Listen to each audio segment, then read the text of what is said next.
Test. Test.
Test.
Good evening.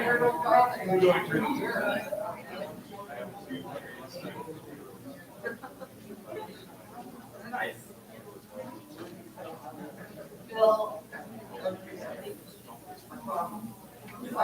Check. Right. There you go.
Give me the dance and sing for him.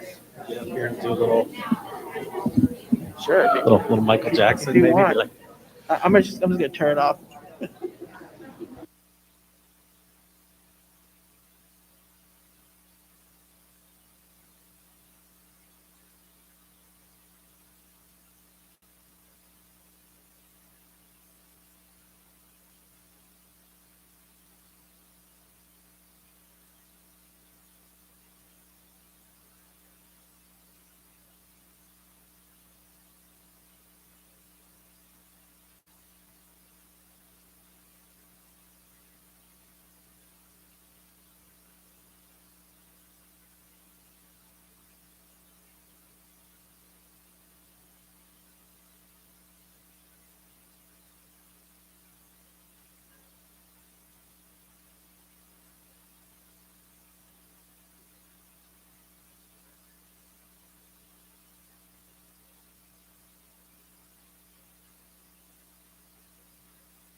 I want to thank you all for your patience. The board is just concluding their closed session now, and they should be down shortly. So thank you all for your patience.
Thank you.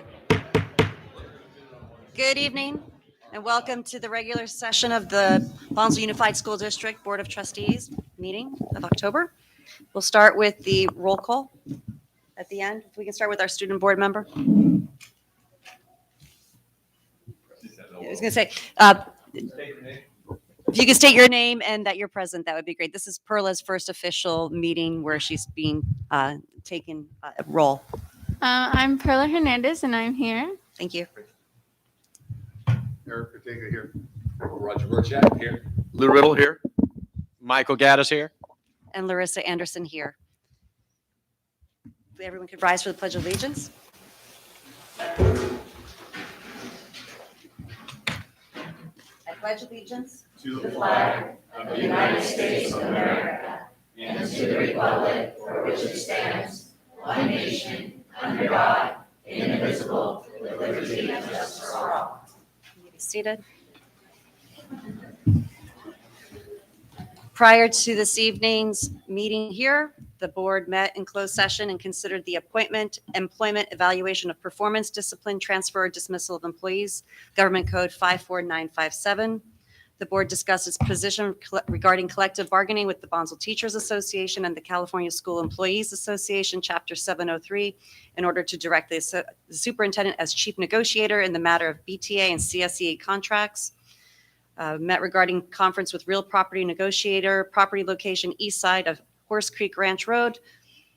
And the board took action in closed section on a vote of 5-0 to suspend the expulsion of BUSD student case 2021-22-1 from Sullivan Middle School on the grounds of violation of Education Code Section 48900 sub B and 48900.4. Said student shall be enrolled in an alternative program and not attend any schools of the Bonsall Unified School District for the remainder of first semester of the 2021-2022 school year. Conditions for requesting readmission were delineated in closed session.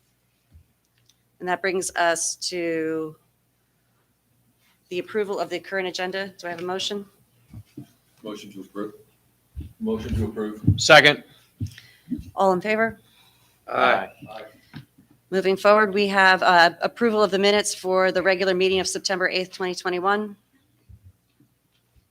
Motion to approve. Second. All in favor? Aye. The minutes are approved, bringing us to agenda item number 6, the reports. And do we have anybody here from our PTAs, PTOs, Ping Foundation? Bringing us to 6.2, our labor reports. I see we have our Bonsall Teachers Association.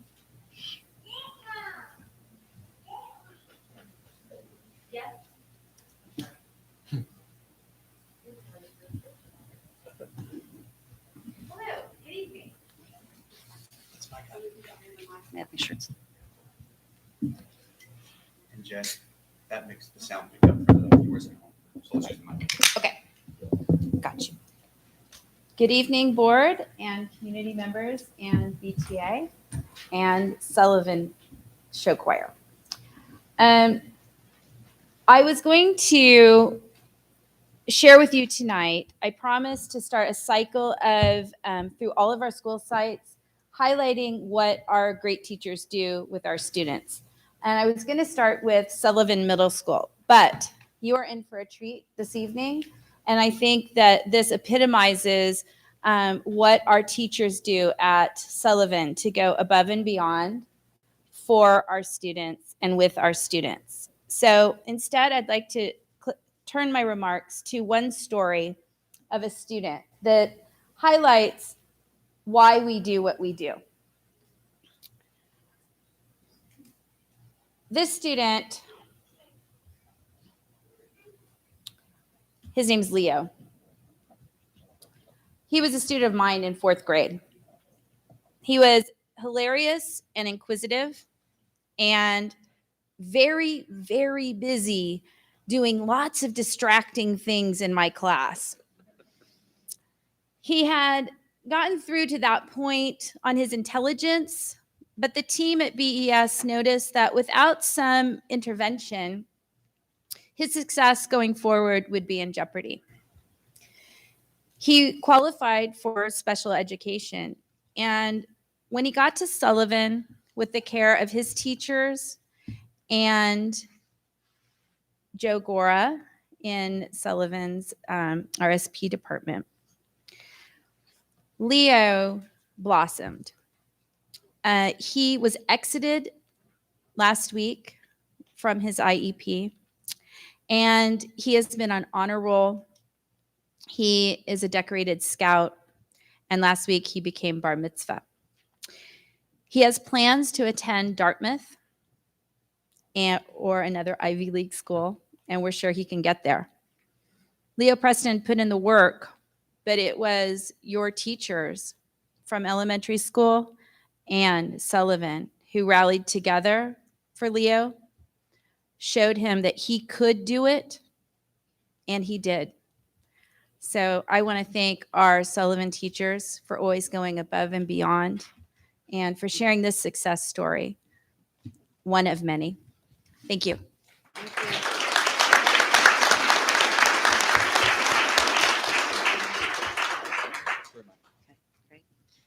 And is Kara Starkweather here from CSEA? Okay. Is there another representative from CSEA to speak today? Then brings us to management reports. And we'll start with Bonsall Elementary School. Christian. Is that- Now we're going with Eric Koch. Okay, we're going to start with next. Should I go down the line? Excellent. All right, good evening. Thank you very much. Eric, can we mic up Oh, for home yeah. viewers?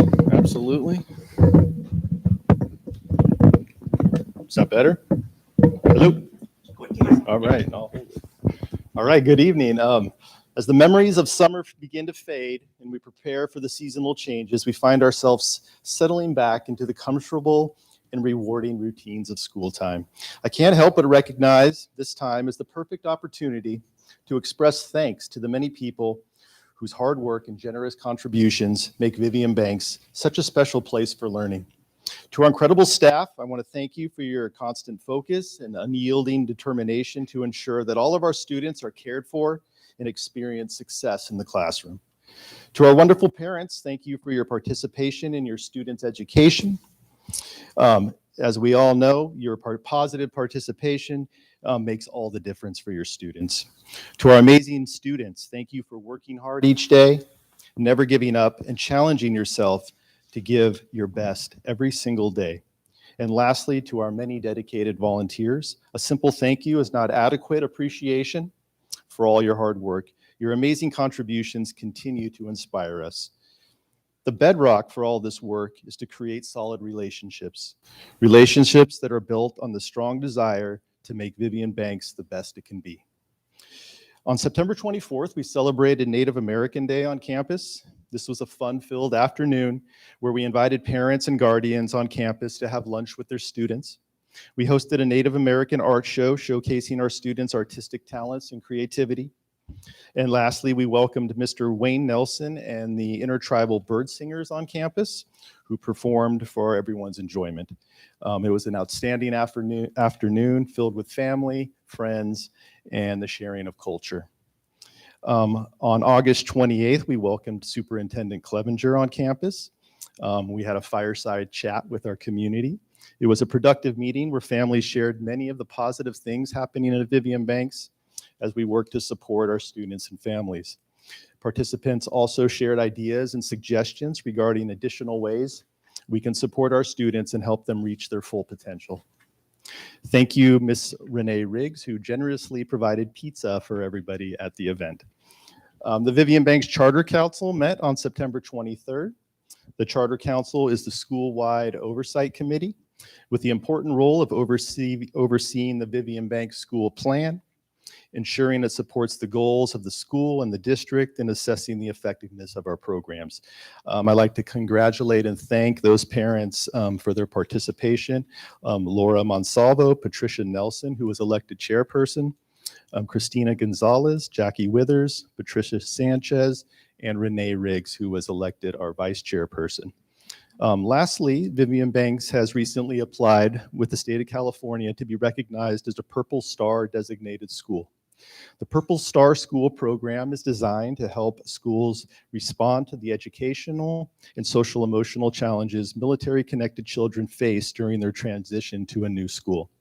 The Purple Star School designation honors schools that have displayed a significant commitment to service members, veterans, and students and families connected to our nation's military. So we're anxiously awaiting to see if we have been selected as a Purple Star School. It's been a great month at Vivian Banks Charter School. That concludes my presentation. Thank you. And we can have these calibrates from Bonzo West. Thank you.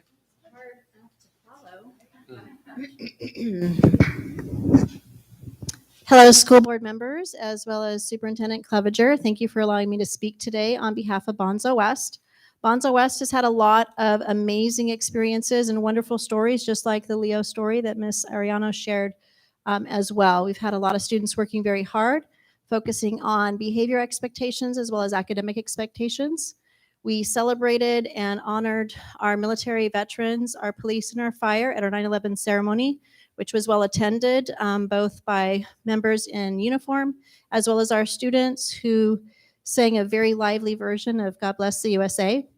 We made some banners for our military connected students made banners for our students, our Marines that were coming home from afar, and they enjoyed doing that as well.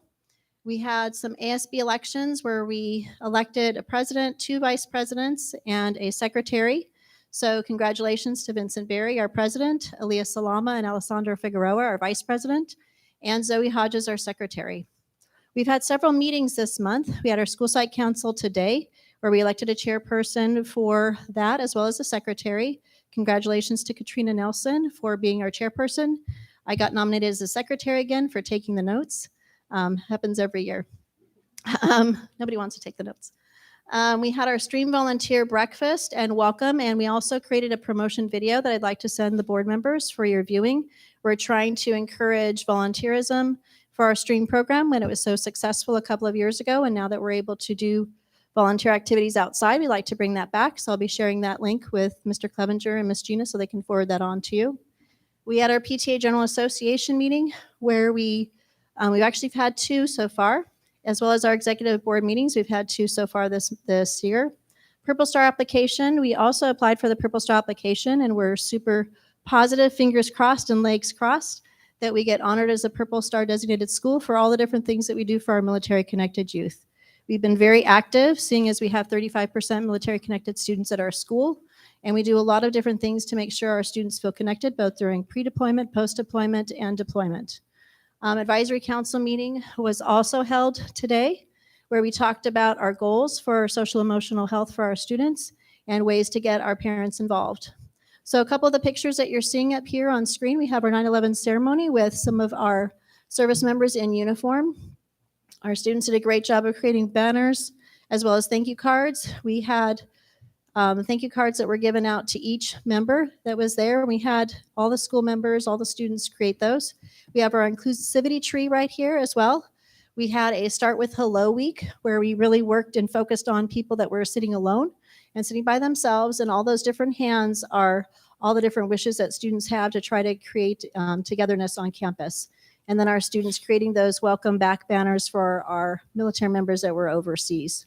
Some upcoming events that we have: Great American Shakeout, which we do every year, where our students practice what it would happen in an emergency. Jogathon Kickoff Meeting, Book Fair that's going to be coming up, parent conferences.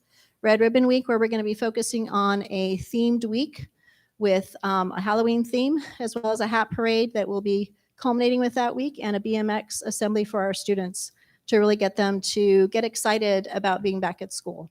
So a lot of fun things happening at Bonzo West. We're so excited to have any board member attend any of our events that are coming up, and hope to see you soon. Thank you.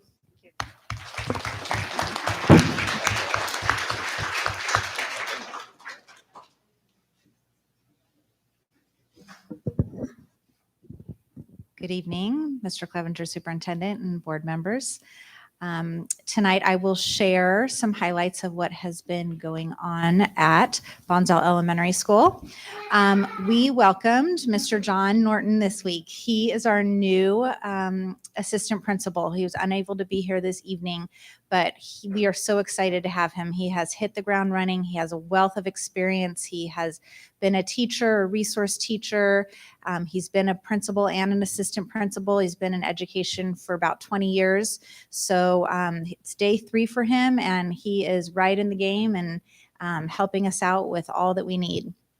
Our PTA every Friday is selling ice cream out front of school, our Fun Friday, and it's something the students really look forward to every Friday. So come on out and get some ice cream. It's $1 for ice cream. We had our fireside chat with Mr. Clevenger last week, last Tuesday evening, where we also, like the other schools, discussed what the parents and us as educators want for our students, what we want them to know and have skills in by the time they graduate from high school, and what some areas of strength are at Bonsall Elementary and some areas of growth. We had our fall book fair that wrapped up a couple weeks ago, and it was great to see the students in touching books and getting books and buying books and enjoying that.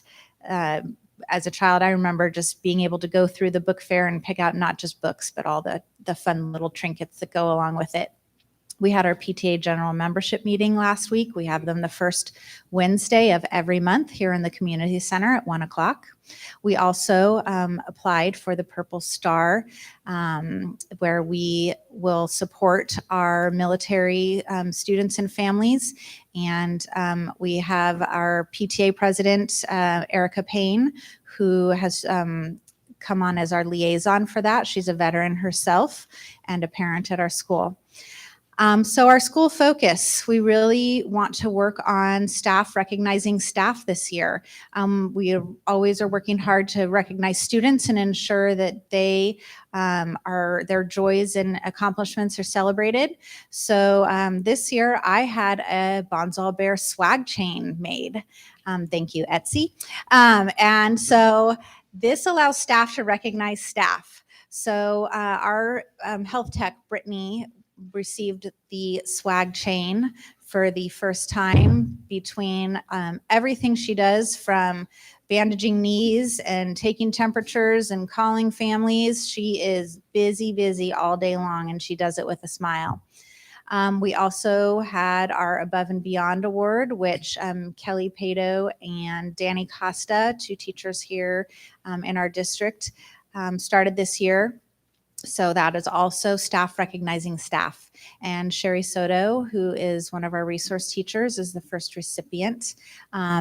We're a staff member, and she keeps asking me if I know who it was that nominated her.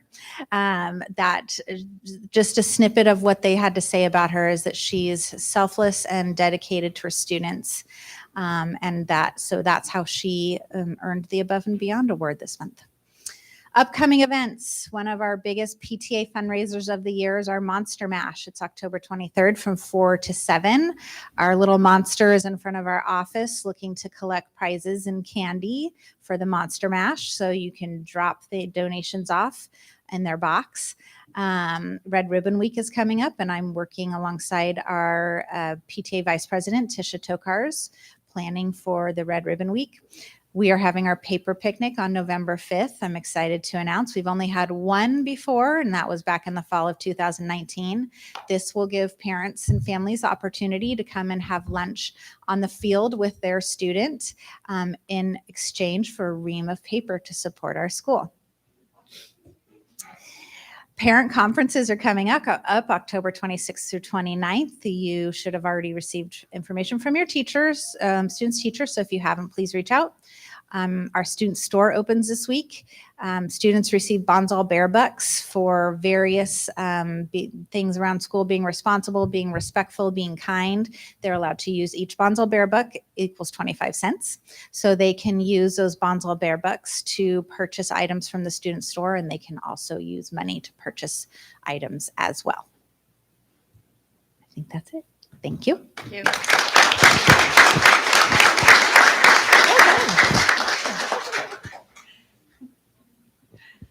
Good evening, Board. Superintendent Clevenger. Tonight, I want to highlight all the great things that we're doing at Sullivan, and we have a great example over there on the side of our choir. They're amazing. They've been working hard for tonight and moving forward. I see the high fives in the back. So I want to start with our sports. We're excited that we have sports back. We have cross country, and they're out there at 6 o'clock every morning running. Sometimes it's a little dark, but I know that Mrs. Miller's out there running with them, making sure they're getting where they're supposed to be. We do have our volleyball team that we're able to bring back, and we were able to find a coach. We were a little worried there, but we found a coach, and she's been amazing and really coaching up the girls. And then our flag football season, we were able to bring that back as well. And I know the students are excited. We've got our home games coming up in the next 2 weeks, and so we're excited. Definitely come out and cheer our kiddos on. We did have Mr. Clevenger, who came to our school to do the fireside chat, along with Mrs. Anderson, who showed up. It was amazing. We also had the parents were able to express their opinions, views, and just their thoughts, which was really nice because they in the groups themselves, and it was very enriching that they were able to bring that information and just let us know what they believe would be in the forefront of what Sullivan would look like and what they would like to see on our campus. We did Club Rush, and the Club Rush means these are events or clubs that the students want to see on campus, and they went out and found advisors. And we have 15 clubs at the moment. I know students are frantically looking for other advisors to add more clubs. I didn't think we would have enough kids to fill the clubs, and the kids are signing up for multiple, which is amazing. All these opportunities that they're wanting to create on campus and for each other. We had our back to school dance. As you can see up there, we had so many kids. I asked the staff, I go, is this typical? And they said, oh, no, we had so many kids. We had foam and we had bubbles and we had music, and it was probably the hottest day of the year so far, but they loved every minute of it, and we had it outside. So it was really amazing to see, and the kids had so much fun. We had our book fair. We just ended it today, so that's been going on for about a week and a half. We had our choir preparing for tonight, and I have an amazing picture up there as they're preparing. You can see that live in the classroom. And then we also had Mrs. Ludry. Our art classes prepared college pennants for our college walls. Every teacher is creating a college wall in their classroom, and Mrs. Ludry said, you know what, my students are going to create that for you. And she had multiple tables of the pennants waiting for the teachers when they came in to grab one. And I believe, Dr. Stain, we have one made for you as well, for USC. And then we have a new science curriculum that we're piloting this year as well. And you can see that it's very hands-on and engaging. We're excited about that new curriculum that's rolling out as well. And then some of our focus this year, I looked at 3 top things, especially middle school. There's so much going on at middle school, not just, we've got the social emotional piece supporting that, culture and academic support. So we're going to be offering tutoring for math and language arts during the week and on Saturdays. So I'm trying to recruit those teachers to help on Saturdays as well. Saturday schools also to make up absences. And then we have our counselor who's been doing individual academic meetings with our students, praising them. Hey, that's great. Let's look at some high school classes we could take next year. But then also helping what interventions could we offer to the students to help them with their classes. And then for our social emotional, we're acknowledging students. We've rolled out our Wildcat Bucks. You can see the kids up at the top are super excited. They wanted to take a picture by the Wildcat at the top, and they're flashing their Wildcat money. We'll have the Roar store opening up next week. And we do have some opportunities for our leadership and mentor programs that we have a couple teachers who have offered to work one-on-one with some of the students in the classrooms. And then we are offering restorative practices for sometimes when the students have issues with conflicts with one another. We're teaching them how to resolve those and be prepared for high school and beyond. Some upcoming events we have a fall dance hosted by Sullivan Middle School Choir. They're going to be hosting that this Friday. We also have a student breakfast with the principal, and they're going to get to use their cell phones at lunch. And we have music, so that's a big deal. We also have a pizza party for our Penny Wars winner, and that'll take place this Friday as well. We have a lot going on Friday, so if anybody wants to stop by. We're just going to be partying up there in the hill. And then the first PTO meeting we do have October 20th at 8:15 in the morning. Sullivan Choir is performing at the Bonzo Fall Festival, October 22nd. I know Mrs. Pecor has you all very busy. 23rd. Oh, 23rd. I'm sorry. 23rd. Thank you. We also have our home football game October 27th and our volleyball home game November 1st. And then we're going to be talking about bringing Paula on days with the high school and working with Mr. Ortega on that. We're looking at maybe some time in November. Great job. Thank you.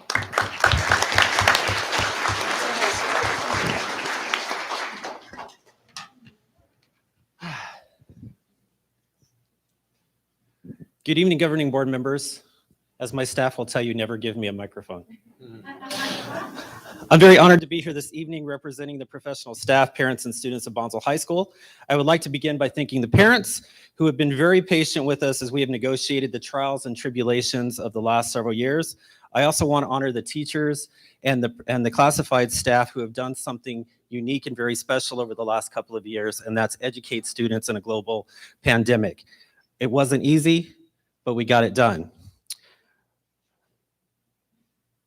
While certainly these trials are not over, I think we are now in a place where we can kind of see the end of it.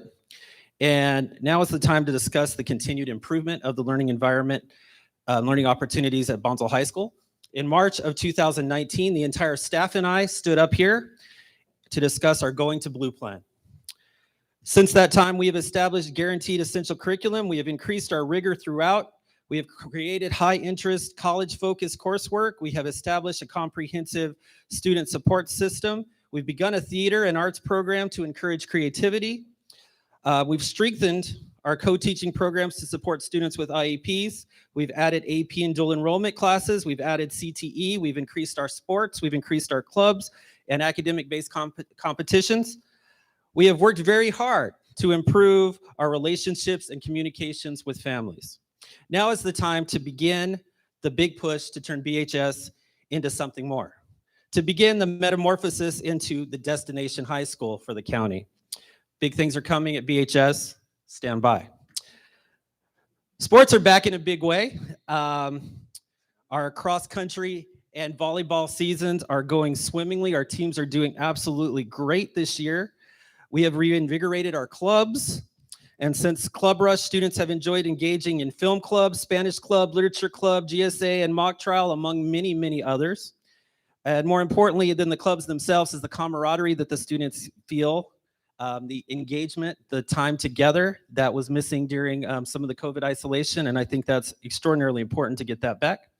Our College and Career Center and our school counselor, Miss Erin, has been very busy setting up and hosting workshops on things as diverse as financial literacy,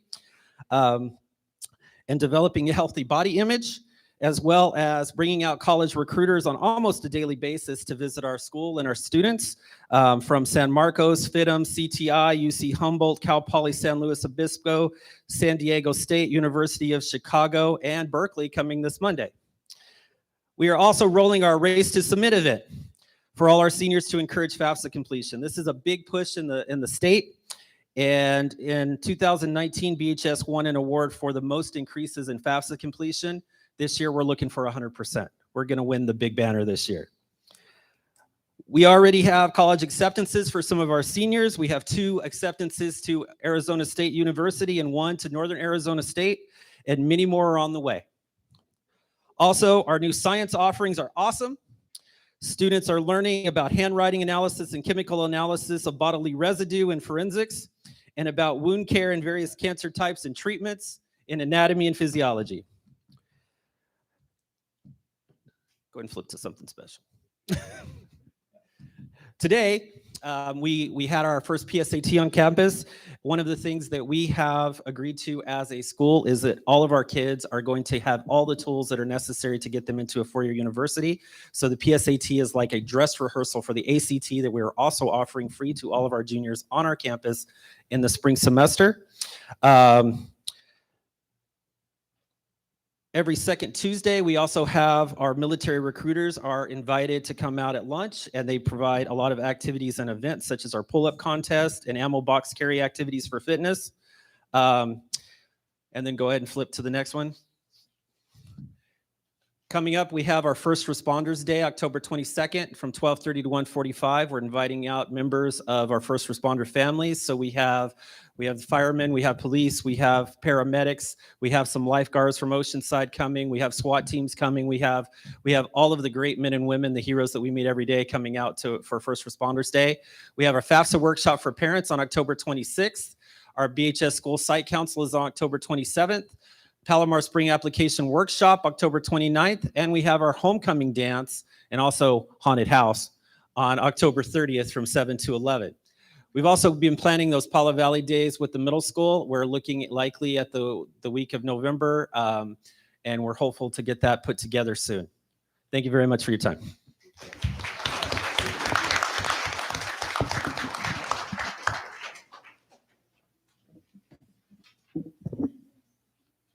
And that takes us to our superintendent's report. And thank you to all of our principals for that beautiful presentation. It's so nice to have the visual to go along with all the wonderful words. And it's nice to be able to share all the wonderful goings-ons across the entire district, especially with all the parents that are here today as well, and other community members. It's all yours. Good evening, Board of Trustees. It is great to see you. I will say this room looks better than ever. It's nice to see some students over there. And before we get to you guys, which is in about like 30 seconds, to get loose, okay? Jet, warm those fingers up, buddy. Every time we start, I think those who have been unfortunate or fortunate enough to be in a meeting with me, we start with why we're here, our mission. Bonds Unified School District, our mission is to empower all students to achieve at their maximum learning potential. We have further organized this into 5 essential components. For the sake of the music, we're going to skip those for today. But the thing we won't skip is where we start, and that's every single meeting starts with recognizing the great things happening around us. First, I'd like to formally welcome our brand new Executive Director of Educational Services, Mrs. Heather Gawley, if you could stand for us.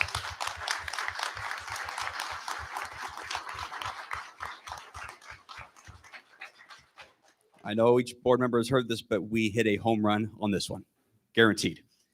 Next up, I'd like to give a shout out and a thank you to Mr. Danny Costa and Miss Kelly Pato. Danny or Kelly, if you're here, if you'd please stand. One more round of applause.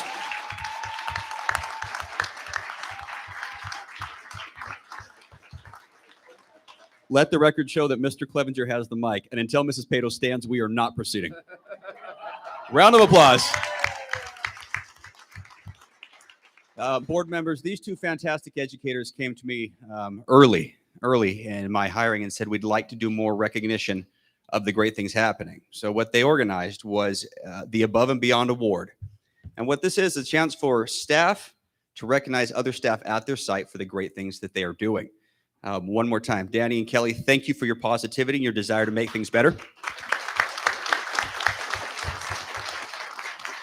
And just a great chance to thank all our amazing staff for being worthy of the nominations. We're going to have a chance to recognize each of the winners from each site, and our board members are going to do that tonight. I'd also like to say a big thank you to Christian. Christian, if you could wave to everybody.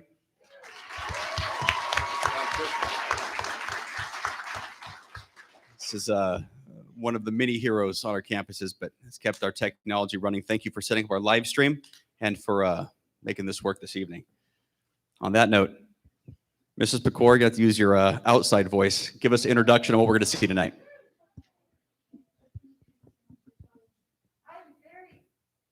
Hello, everyone. I'm so happy to be here. I just want to say it's been almost 2 years since we've been anywhere with the children. So, as always, my favorite thing to say is they bring me joy in my heart.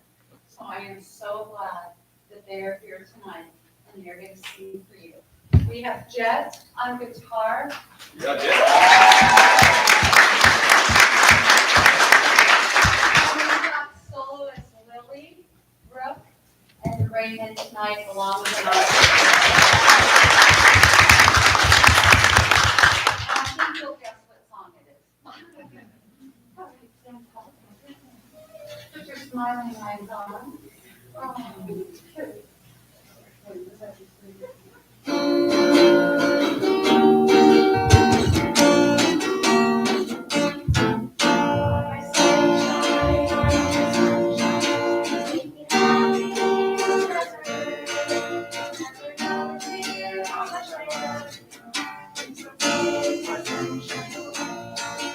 told me once, dear, you really loved me, and no one else could come between. But now you left me to love another. You have shattered all my dreams. You are my sunshine, my only sunshine. You make me happy when skies are gray. You'll never know, dear, how much I love you. Please don't take my sunshine away. The other night, dear, as I lay sleeping, I dreamt I held you in my arms. When I awoke, dear, I was mistaken. So I hung my head and I cried. You are my sunshine, my only sunshine. You make me happy when skies are gray. You'll never know, dear, how much I love you. Please don't take my sunshine away. Please don't take my sunshine away.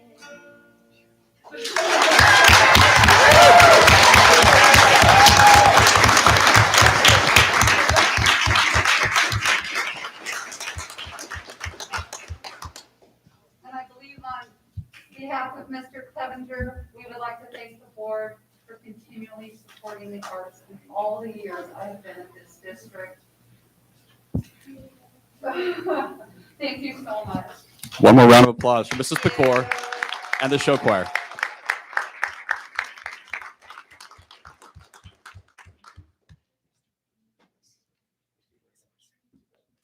And Sullivan students, you guys can sit tight right there. I'll give you the cue right after this sentence. We'll get you exited, okay? Thank you, Mrs. Pecor. It's good to see you back. And once the goodies are distributed, someone's going to pay attention to the slides and press the button any moment here. Here we go. We'll start with a health and safety update. First, I want to tell you guys one more time, great job. This is the whole reason we wanted our students back in person so desperately. Thank you.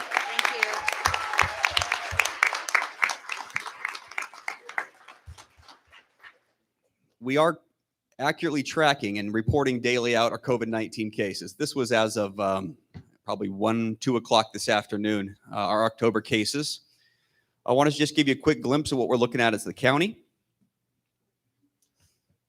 So the case rate is still higher than we saw it back when we had the tiers, the colored tiers. However, we're seeing a decent leveling off, which is positive. So if you look at the right side, don't think that the numbers have declined that significantly. That data has not been entered. That will continue to modify and change. But we are seeing a little bit leveling off in our areas. We also track hospitalization rates. And again, while they are up, we are seeing those level off. Want to spend a couple minutes talking about some of the other health updates. The first thing is we have staff testing in place weekly. We made sure this takes place at each of our school sites, and this is required of all unvaccinated staff or any staff who are interested, but that's part of our obligation for having our students in person. The next thing I wanted to speak to this evening is student testing.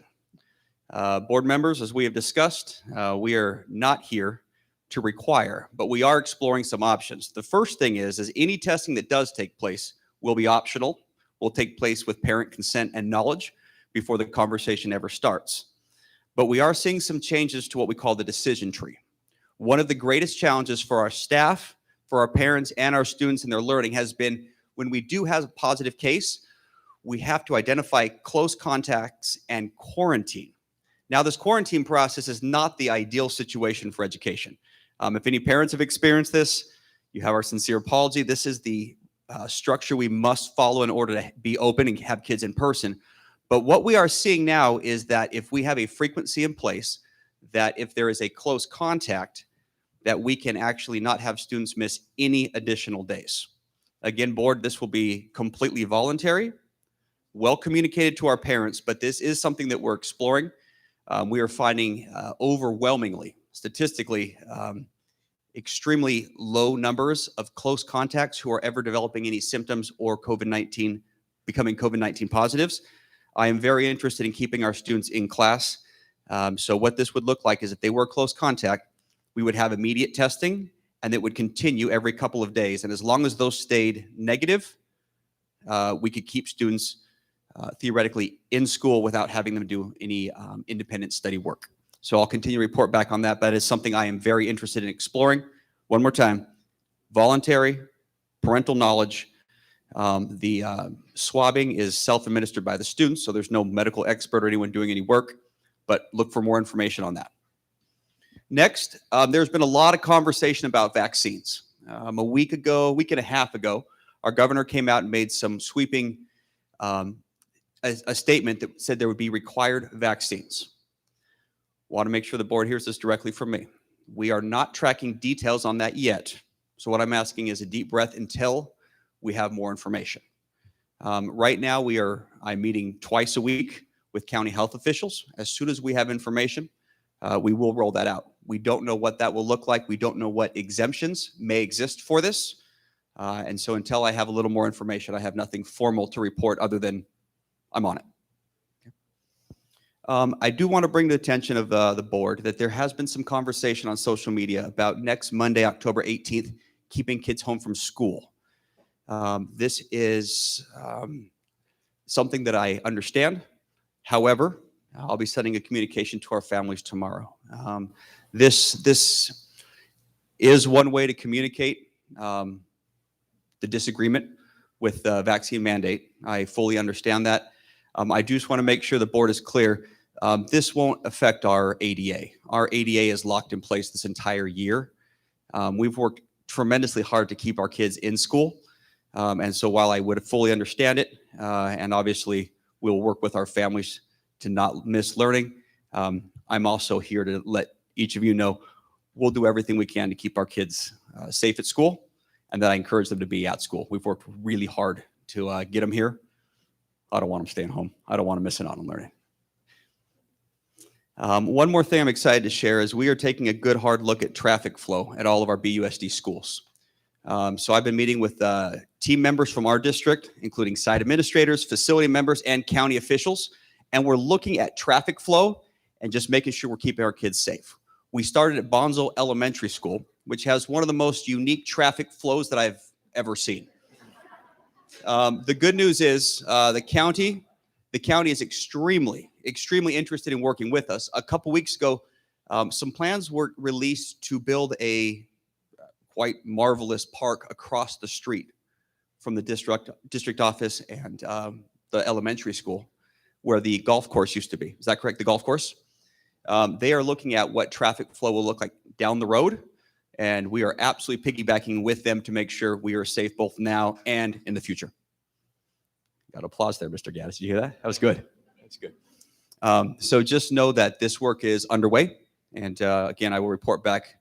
But so far, the partnerships with the county and Eric Hall and Associates have been very, very productive. We had the chance to go out and visit all 5 school sites. We had a tremendous turnout. We had the opportunity to go say hello, and as the new superintendent, I had the opportunity to listen. I'd like to thank the board members who were able to join us. I am going to take you up on those rain checks for those who were not able to. We'll be doing this again in January, but it's critical that as the superintendent, I understand what it is our families and our staff want to see. And I don't think there's any better way to do that than sitting down face to face. So thanks to all those who visited. Thank you to the site principals for the warm welcome. Thank you to Miss Gina for your incredible work in setting those up. Thank you very much. I do want to acknowledge one more thing, and this has been a true struggle. I had heard stories of how certain restaurants or businesses were having a hard time finding staffing. And then school started. And it changed from a story that I was hearing about to something that I have never experienced on the level that we are feeling it. The first thing is, those rumors are true. Some of the areas we've really struggled to find staffing in: substitute teachers, custodians, paraprofessionals, food service van drivers, and special education services. As you can imagine, this immediately puts a tremendous strain on our current staff. We still have the same amount of work to do, just less humans to do it. I do want to start by saying our staff has been nothing short of incredible. If I could please, board, join me in thanking the following parties. We'd like to thank our teachers.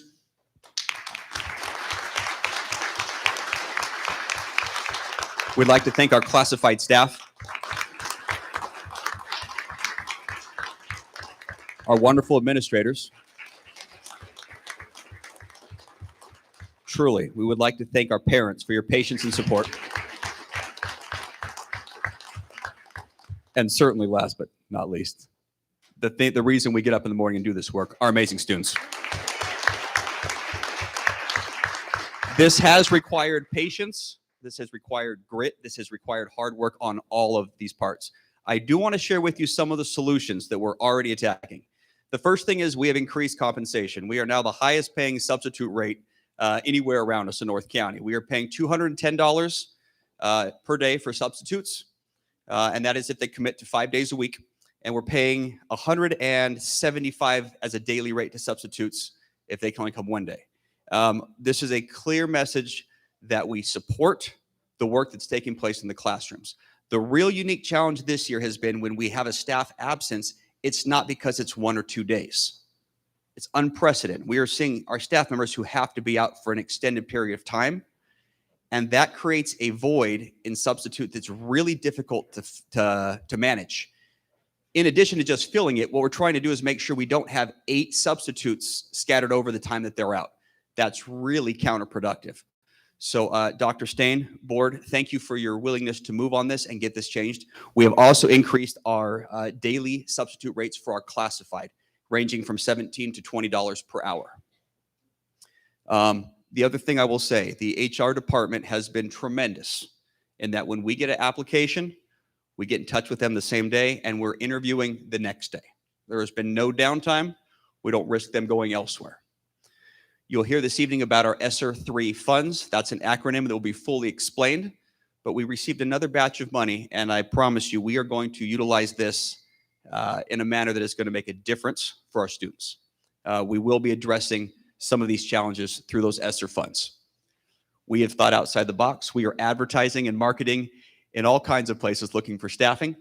We have offered OT and additional hours for our current staff, and working closely with our bargaining units, we've increased communication about the challenges we're facing. One of the things that's difficult sometimes when you're trying to solve a problem is taking the time to communicate to everyone else why they're feeling what they're feeling, and I have committed to doing a better job at communicating and making sure all of our staff are in the loop on where we're at with these struggles. I would like to one more time thank our amazing show choir and Mrs. Pecor. Thank you for being here.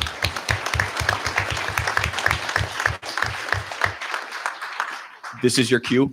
This is your chance to escape.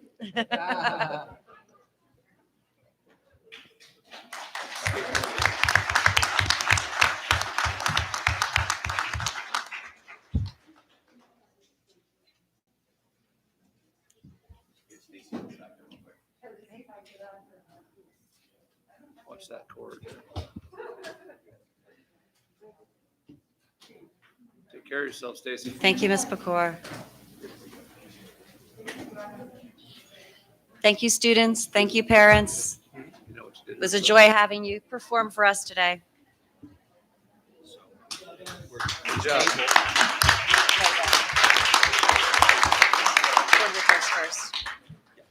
All right, that brings us to our board reports, and we'll start with Ms. Perla, please. Good evening, everyone. My name is Perla Hernandez, the student board representative from Bonsall High. This past month has been full of incredible advances and accomplishments. To start off, the Associated Student Body recently held a club rush with successful clubs. ASB has also been working very hard on Homecoming and Spirit Week, which are scheduled to happen at the end of the month. As the 2 previous senior classes have faced anomalous circumstances, this year it is the class council's goal to host events that will unite our community of seniors. However, due to the pandemic, the class of 2022 was unable to fundraise for almost 2 years, and because of this, we've been facing many hardships. We are looking into how we can build sponsorships with local businesses and various fundraising opportunities to aid us on this journey.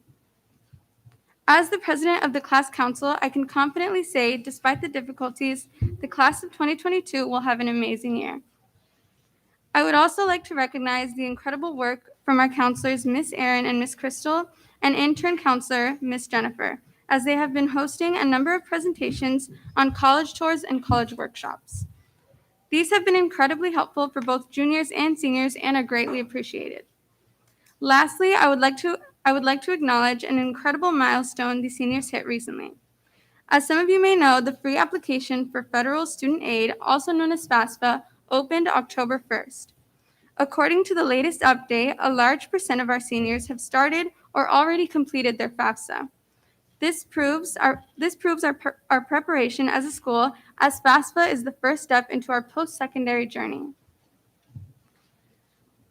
Today, I will be recognizing Linda Pipe from our office manager at Sullivan Middle School. Linda is brand new to Sullivan, and she is making a difference by being so kind and helpful with a sassy attitude. She is very appreciated by all just in the short time she has been with us. Thank you.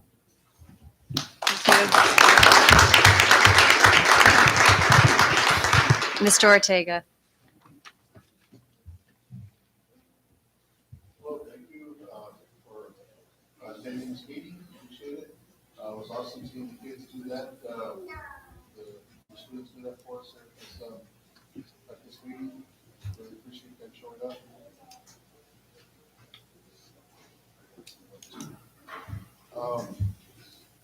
I want to thank one thing, our superintendent.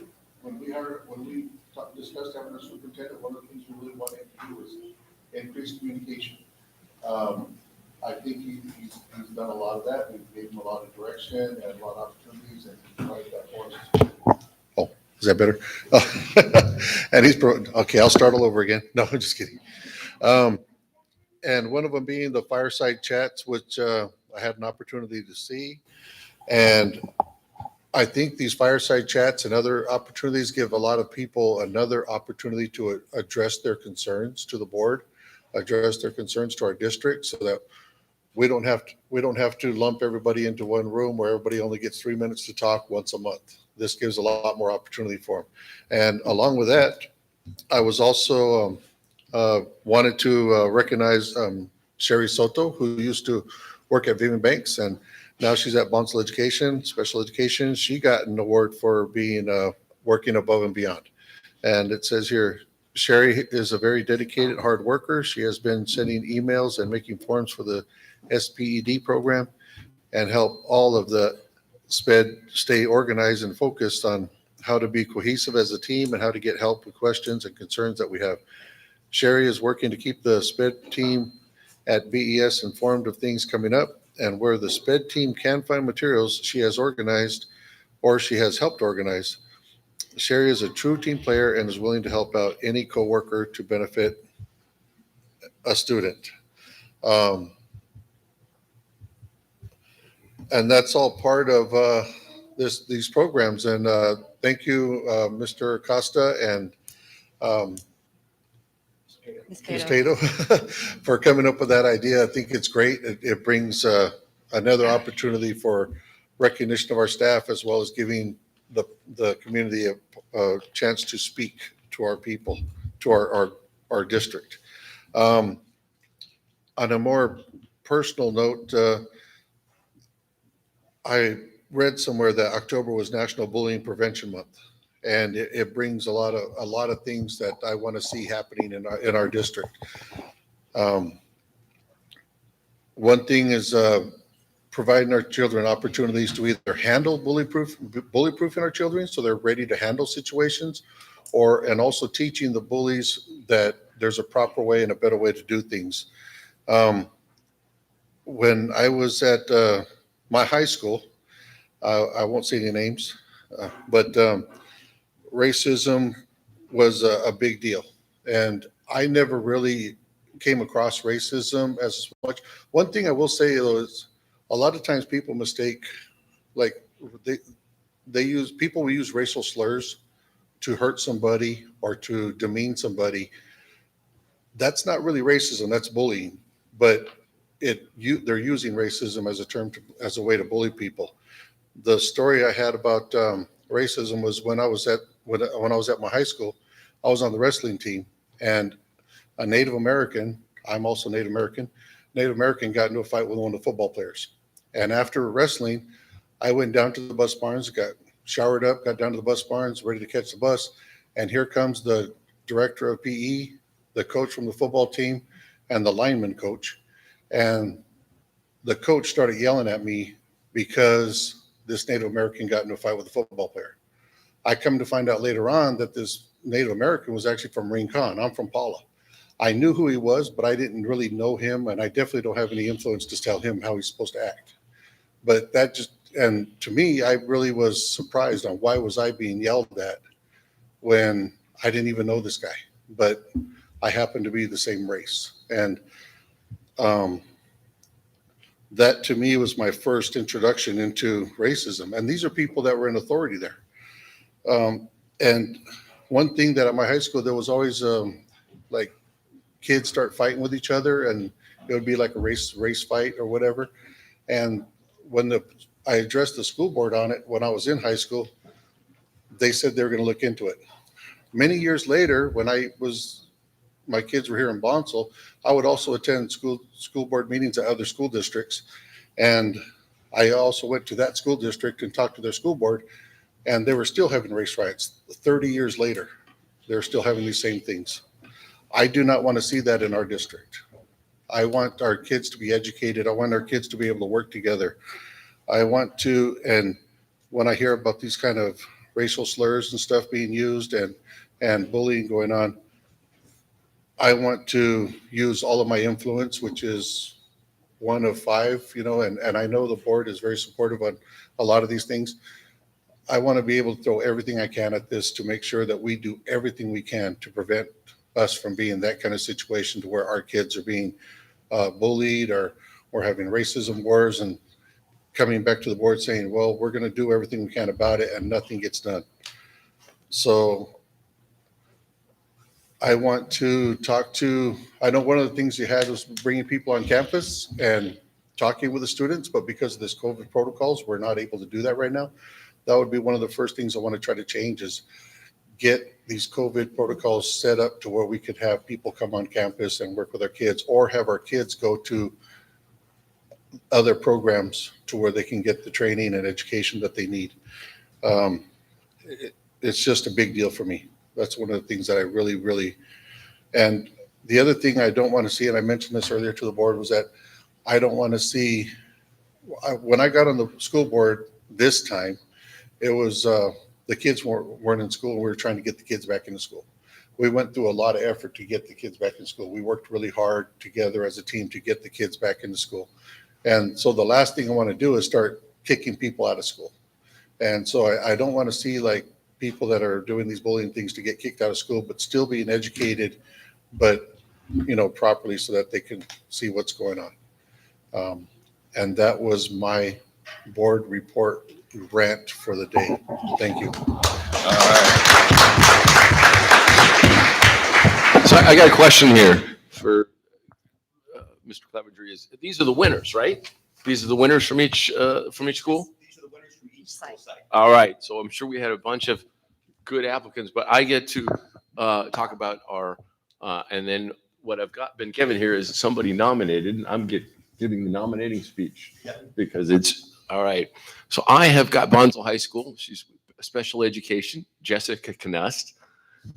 Jessica is a critical thinking problem solver who collaborates with general education teachers with ease.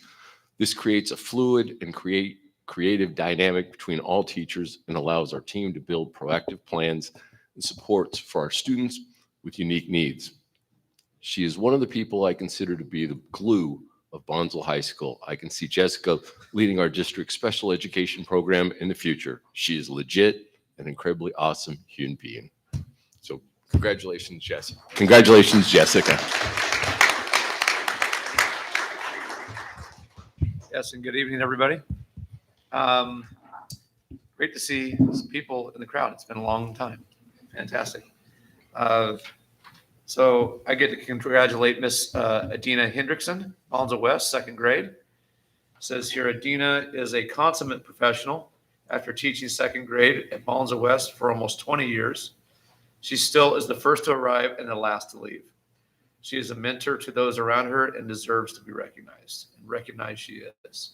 Congratulations to Miss Adina Hendrickson. That's all I have to say.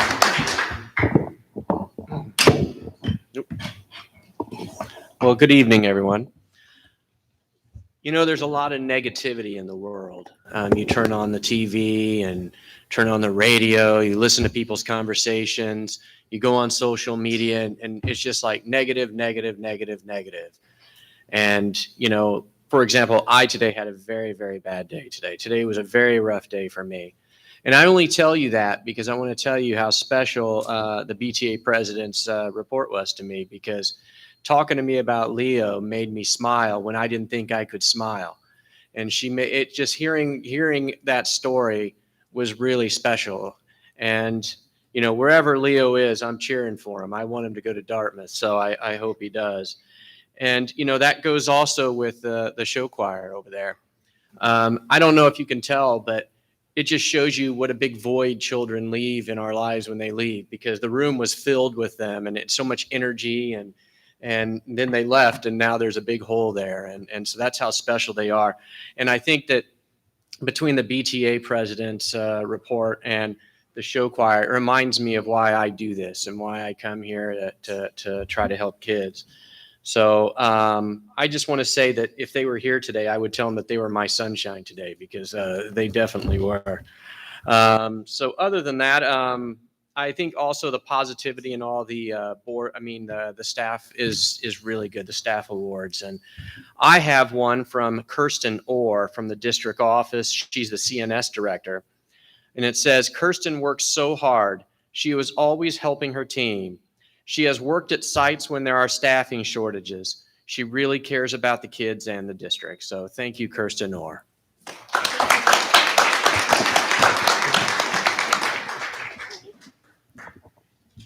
Thank you again, everybody, for being here. I'd like to echo Mr. Gaddis's sentiments about the joy that is brought into this room by the presence of children. And we are lucky to be in a school district that is, the whole entire purpose is to serve the children of our community. And to that end, it's been wonderful being open for in-person learning full-time. It's been wonderful to see the support and rallying around, you know, making sure that we do whatever we need to do in the face of these tumultuous times that continue to, you know, have a revolving door of regulations that we need to navigate. And, you know, to that end, we have a lot of wonderful positivity. You know, there is negativity in the world, but there is a lot of positivity. And I was lucky enough to be invited and be able to attend the majority of the fireside chats, as well as go on the Bonsall Unified School District World Tour for the Above and Beyond Awards. And it was such a joy to be able to see the children in their quote unquote natural habitat, you know, being in the classrooms, learning. You know, the kindergarten teacher that I'm about to recognize is Susan Hagedorn from Vivian Banks. And being in a kindergarten classroom, even for just a few minutes, is such a beautiful interjection. My children are, you know, mostly grown and flown at 18 and 20 years old now. So I want to thank Dr. Fowler for bringing up Berkeley. That's where my daughter's at. And it was really nice to be up there for homecoming last weekend and see that that campus is substantively more lively than it was last year. So it's nice to be continuing to pay full price for a more normal experience this year. So for those who are not paying for college educations and during COVID, be thankful that you didn't have to pay for the privilege of having your child look at a computer for however many hours a day. But back to kindergarten, because kindergarten's way more fun. Everything we needed to know, we learned in kindergarten, right? Susan is practical and thinks ahead to see any possible problems and offers suggestions for problem solving. She is always willing to lend a listening ear. She is a doer and gets things done. And I want to, again, just no one wants to hear me talk for much longer. But I do want to echo Ms. Pecor's comment that, you know, having the children perform today, it brings joy in my heart as well. And I am grateful to be here, and I am here to serve. And if there's anything I can ever do, please do not hesitate to reach me directly. Email's great. Thank you.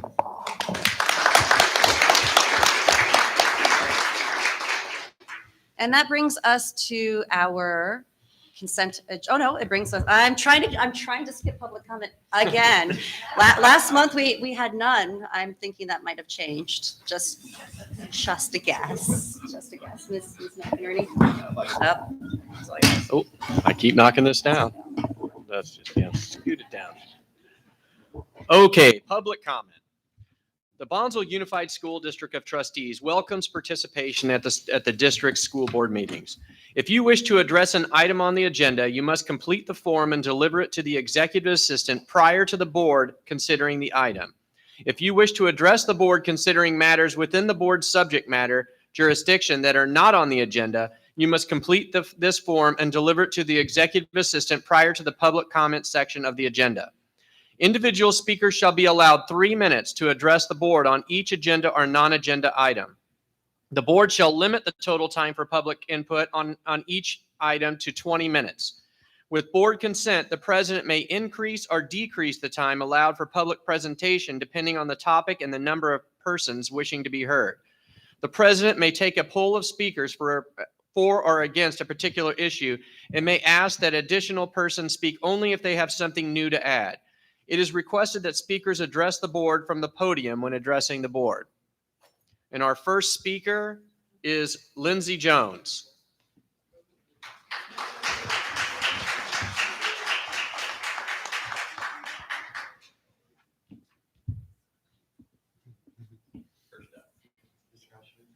Thank you.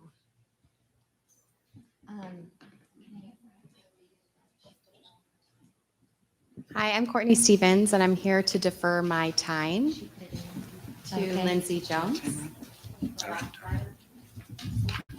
Okay. Yeah. What's that? You want to stay up here with me?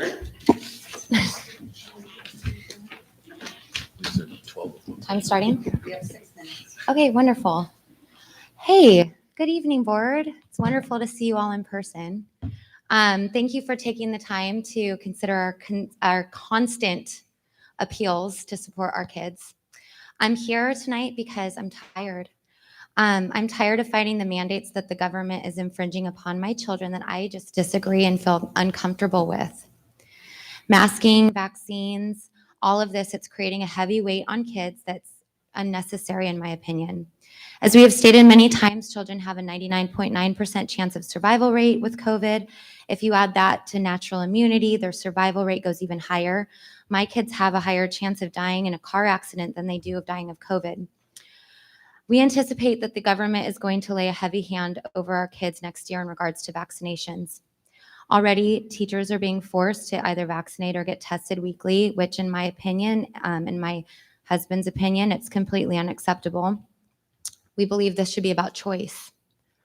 We hope that as this year progresses, we are hoping that as this year progresses, that we will take a stand, that this board will take a stance and be a voice for us because we don't have the power that you do.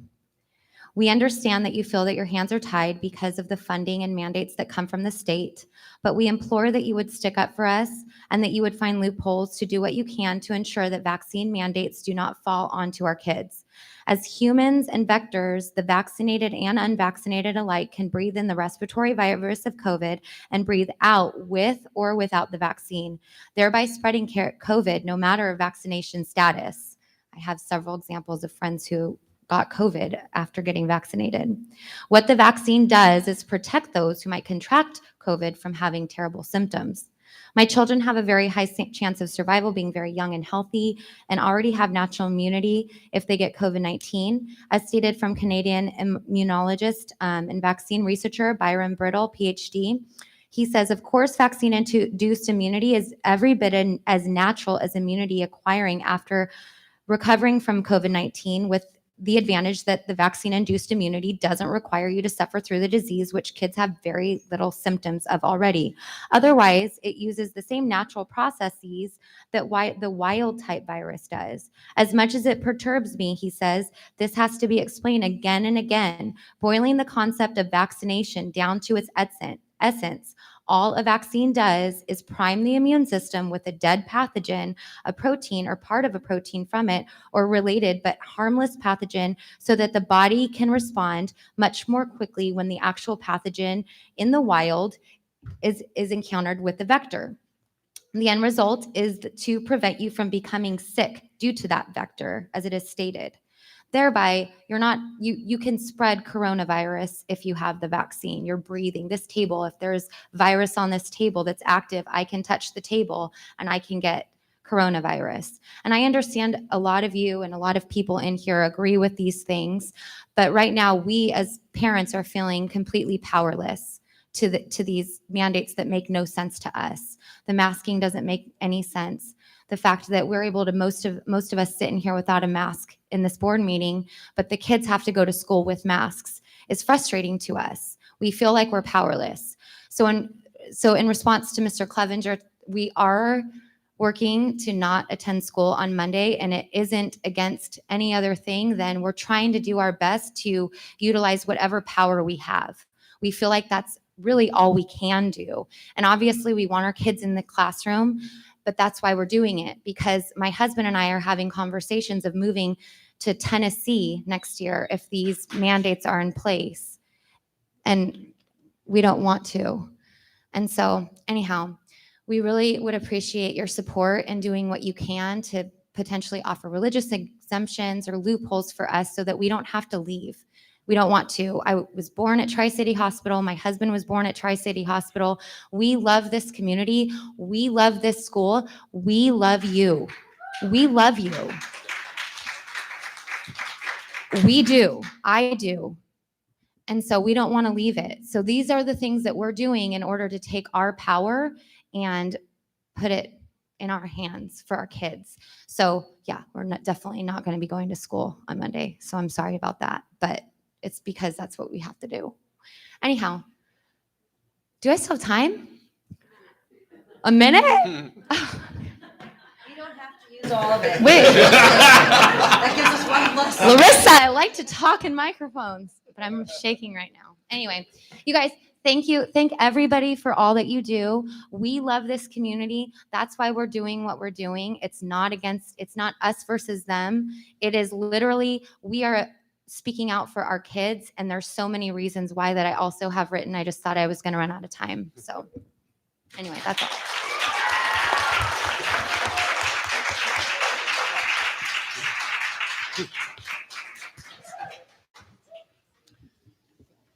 Let's see. Okay. The next speaker is Tiara Dabney.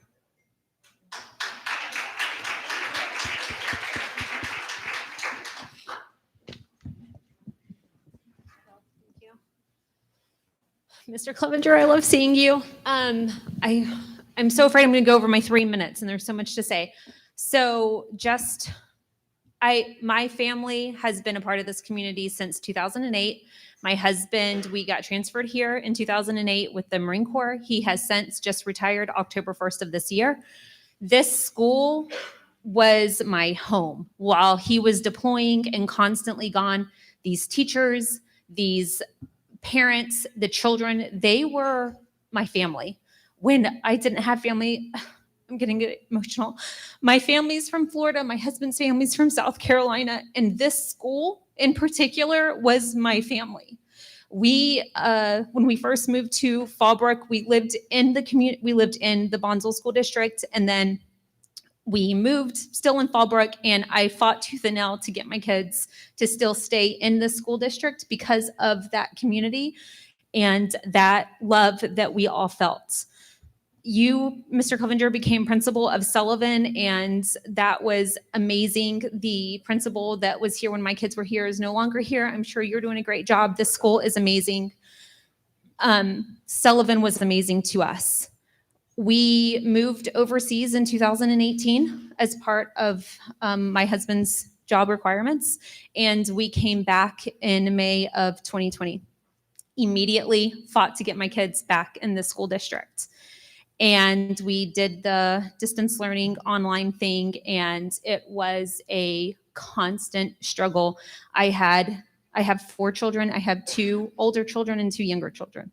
So in Bonsall Elementary, I enrolled a 2nd grader and a 4th grader. And then I had my 7th grader at Sullivan and then a high schooler. And 3 out of 4 of my children were crying every day from the distance learning. I had no choice but to pull them out and become a homeschool mom. I love my children. I love my family. I love the time I get with them. The homeschool curriculums are beautiful. I don't want to be a homeschool mom. I don't. I want to send my kids to school, and I can't. My kids can't wear the mask. They can't. They just cannot. And now, the principal at Bonsall High School got up here and said that he saw light at the end of the tunnel. Respectfully, I completely disagree. I see nothing but more darkness at the end of that tunnel. Now we've went from mandating masks to now we're going to be mandating vaccines. I am begging you guys from just a mother's heart to please help us fight that these mandates. And can I just say one last thing? I'm sorry. My one last thing that I want to say is Mr. Clevenger going to the 18th, the walkout, that's not just an isolated thing. That's to show you guys that if things can't change, those walkouts will become students that aren't in your district anymore. We will be homeschooling, we will be moving, we will be leaving. Thank you.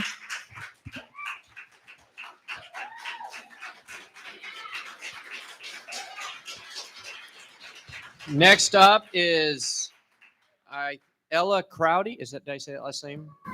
Ella Crowdy.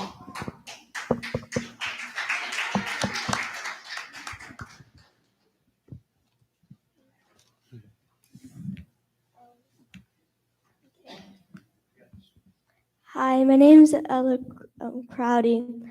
I'm a student at Bonsall Elementary School. I'm in the 5th grade. I'm here tonight because I want to talk about having a choice to wear a mask or not. With all due respect, I love that we can go to school in person, but there's one thing that I don't like, is that we have to wear a mask. They are very distracting. Also, I can barely hear my teacher, which makes it very hard to learn. I would like to end with a question to the board members. Why is the classroom the only place in San Diego County that we have to wear a mask?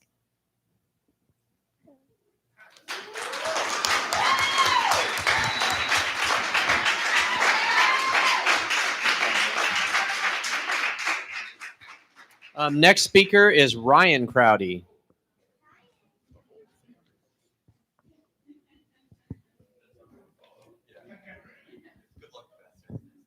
Hi, I'm Ryan. I'm an alcoholic.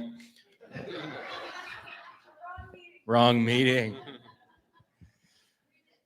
I'm Ryan Crowdy. I'm the very, very proud father of Ella and Layla Crowdy. Amazing kids. So first off, board, I would like to thank you that we are back in class and back in school full time this year. I'm sure it wasn't an easy thing to do. I'm sure there was hurdles and red tape, and I'm not a red tape guy. I like green tape. Bad days, I'll do yellow tape. It's like proceed, but with caution. But I'm sure it wasn't easy to do what you guys had to do. And, yes, the masks are a nuisance. Not our governor. They're a pain in the butt. My daughter's constantly coming home with rashes on her face. She gets sent to the principal's office numerous times for saying she doesn't want to wear a mask.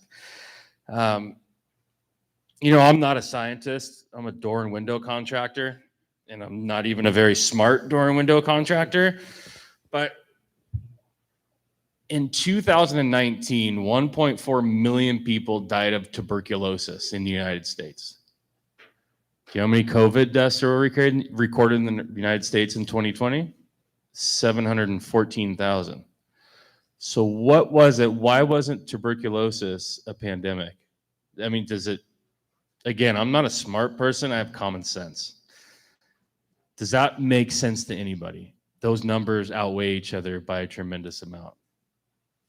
Back to common sense, if that's what we're going to do, why don't we trade out the school desks for restaurant tables? Or maybe Daniel's Market can host some classes, or Target, or Walmart, or Claire's, or you know what? Even the DMV. I had to go to the DMV last week. 300 people in line outside, 400 people inside. A state-funded ran facility. No mask mandate. What is up with that? I mean, at the end of the day, I'd love to know. Say if the school board next week said, you know what, we're not complying anymore. Take them off. what would happen? We would still show up. Yeah. But what is it? Is there something written down that I've researched it and I've tried and I've looked and I can't, what are the repercussions of a school district if they do not comply with wearing a mask? Or if they give the child the option to wear a mask? I would love to know the ramifications of that because I cannot find it wherever I research. So you can get it for me? Oh, you cut me off. You got 5 seconds to answer that question. So if somebody can email me that, I'd appreciate it. Put me at ease. But big thank you to Mr. Clevenger. He's been a big supporter of all of our girls here that are all going to say a little something, and I really appreciate that. And just like whoever else said it, I do love this community, and one day I'm going to be your mayor. One day. But no, thank you very much, and please just, I know it's tough, but we'll get through it. All right? Thank you. Next up is Banyan Tannehill.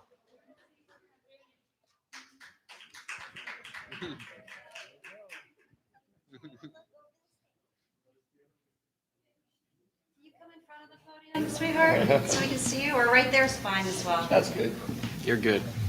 Silly cookie. Do you want to tell us your name? What you have to say? What's your name? Banyan, you can do it. Just pretend we're not here.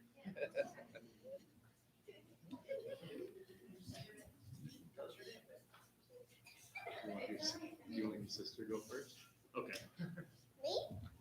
Can Banyan pass the mic to her sister? Yes.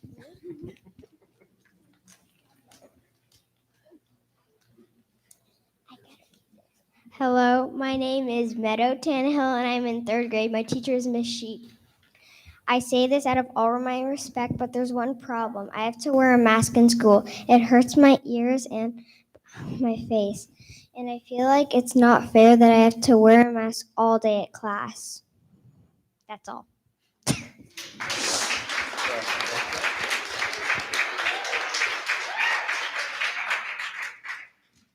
Do we want to go with Zion before Banyan?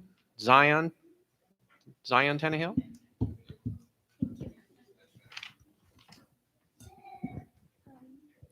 Hello, my name is Zion Tannehill. I'm a student at Sullivan Middle School, and I just want to say that being back at school has been great. I get to act my age and socialize with my friends, but there is one problem: masks. Monday and Tuesday, I had to miss school because my mask irritated my chin and gave me a rash, and it is hard to concentrate in class because I have to adjust it, and by the time I make it fit, I've missed instructions on what to do. Also, when a student or teacher is talking, it is almost impossible to hear them unless they're yelling. I'm not saying I want to ban masks or anything, because I know some people feel safer in them. I just want to make it an option. Thank you all very much for your time, and I hope that you'll do your best to fix this problem.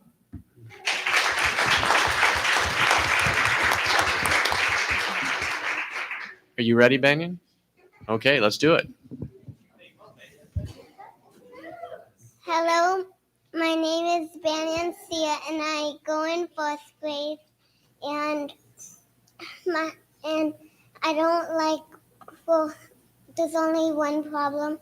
I don't like wearing masks because they hold behind my ears, and I can't breathe when it's on my nose. Good job, Dee.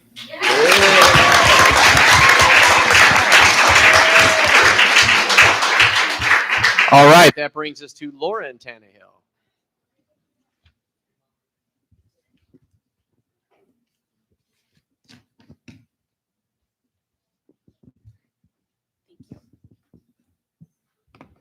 Oh. I wrote something. I'm Lauren. I just wanted to thank you, Mr. Clevenger, for encouraging everyone to have a voice. You're an amazing man, and I think that you go above and beyond with what you do, and I really appreciate that, and I think that deserves some attention. I'm Lauren Tannehill. I moved here to Bonsall in 2017 with my 3 daughters that you just heard speak. Since then, we've fallen in absolute love with our community. We don't have any family here to support us, but our friends that we have met have become our family.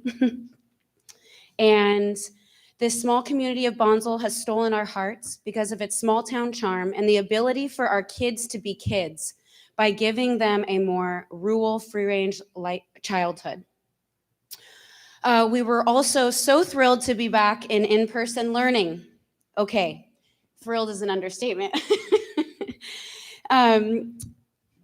As a mother to 3 children, I was ecstatic to be able to work more hours with my real estate business and hopefully create more financial freedom for myself and my daughters. So for that, I would love to thank all of you who fought so hard to get our kids back into school. Your hard work does not go unnoticed. I wasn't much of a homeschool teacher anyways. I mean, really, I was terrible. With all that being said, I do pray that we can find a resolution that focuses on the freedom of choice for masks and COVID vaccinations moving forward. I pray that we all live a life with freedom of choice for our own families without shaming others, personal family choices, or beliefs. I'm coming before you tonight to remind you that it is possible to make changes that are right and respectful for everyone. And my feeling is that it is found simply in freedom of choice. Freedom for each parent to make a decision about what is right and best for the health and safety of their own children. A basic, my body, my choices, foundational rule that we instill in all of our children. I understand these aren't all of your direct mandates, and I'm just here to remind you that I'm still here. Just because I'm not sounding upset or disappointed, I'm still here taking the time to remind you that freedom matters to me and my family values. I'm still a believer in our country's foundational constitutional rights. I'm still for choice, and I would never shame another for the choices they make for themselves or for their families. I believe in my heart that the best balance for all of us is choice. So please, we need your voice to help represent the feelings of all parents, even the ones like me that somehow feel shamed, like an outlaw, or better yet, an outcast for having an opinion.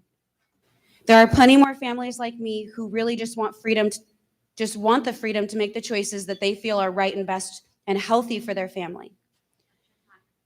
Thank you, guys. Thank you very much.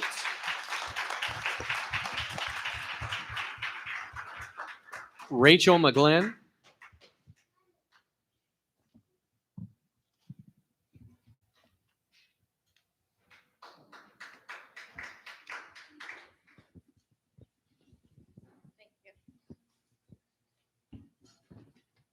Good evening, everyone and board. Thanks for letting me speak again.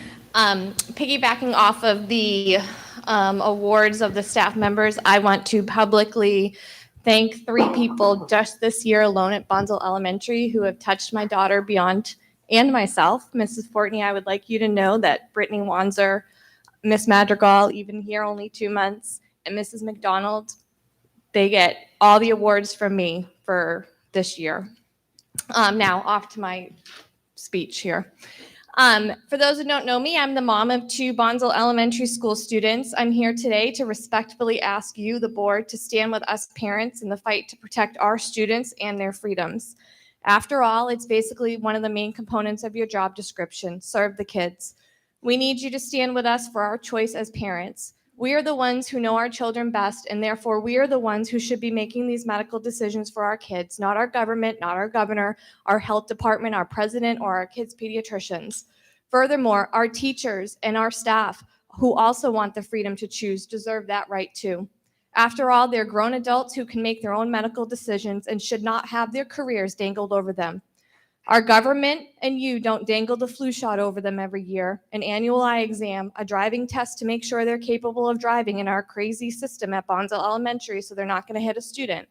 We don't do that. Bonsall cannot afford to lose any teachers and staff.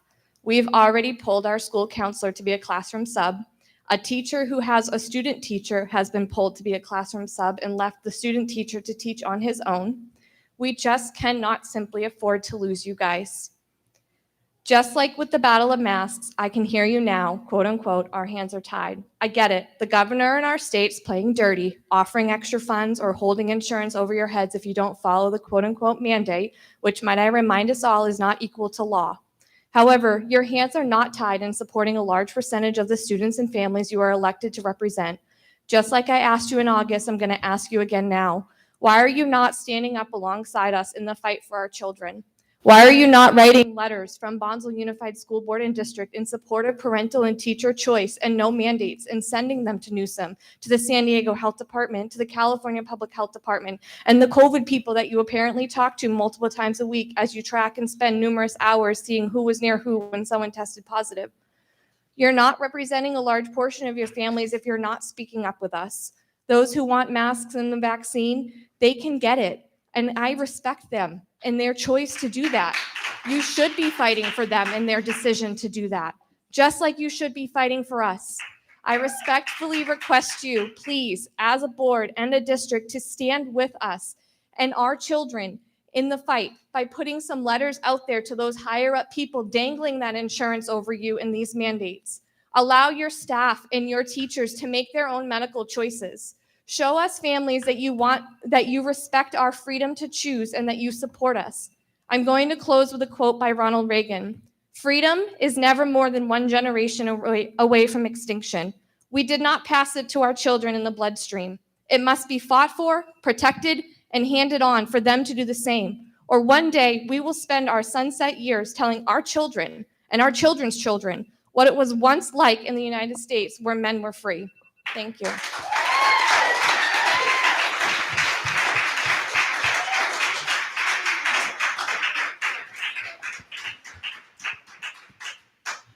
Next up is a person with one name, Haley. Thank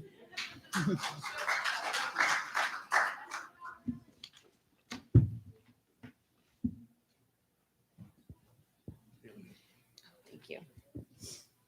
Ooh, that last one got me a little choked up. Yes, my name is Haley. My name is Haley Trokey. I am a mother to a 4-year-old girl and a 6-year-old boy, and we live in Bonsall. I have been an ER nurse for 15 years, and my husband has been a firefighter, paramedic for 20.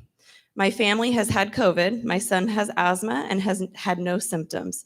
Everyone is affected by the coronavirus in a different way. Believe me when I say I have seen the extremes. This is why it should be a choice for a family to choose mask versus no mask, vaccine versus no vaccine. I worked through H1N1 in 2008, 2009 in a large trauma ER in Mission Viejo, Orange County. Let me tell you, that was a rough time for healthcare providers. But we were never masking the healthy. No vaccine mandates were implemented. And if you were sick, you stayed home. Common sense, right? When my son began kinder at Bonsall, we had the most amazing teacher, Mrs. Barker. She was incredible. We were all online. This was in the fall of 2020. All of his peers attended a local Christian preschool for preschool and kinder, where families were given the option to wear a mask in class, the option. December 2020, 5 months into Zoom class, and then the hybrid in-person class, we called it quits at Bonsall.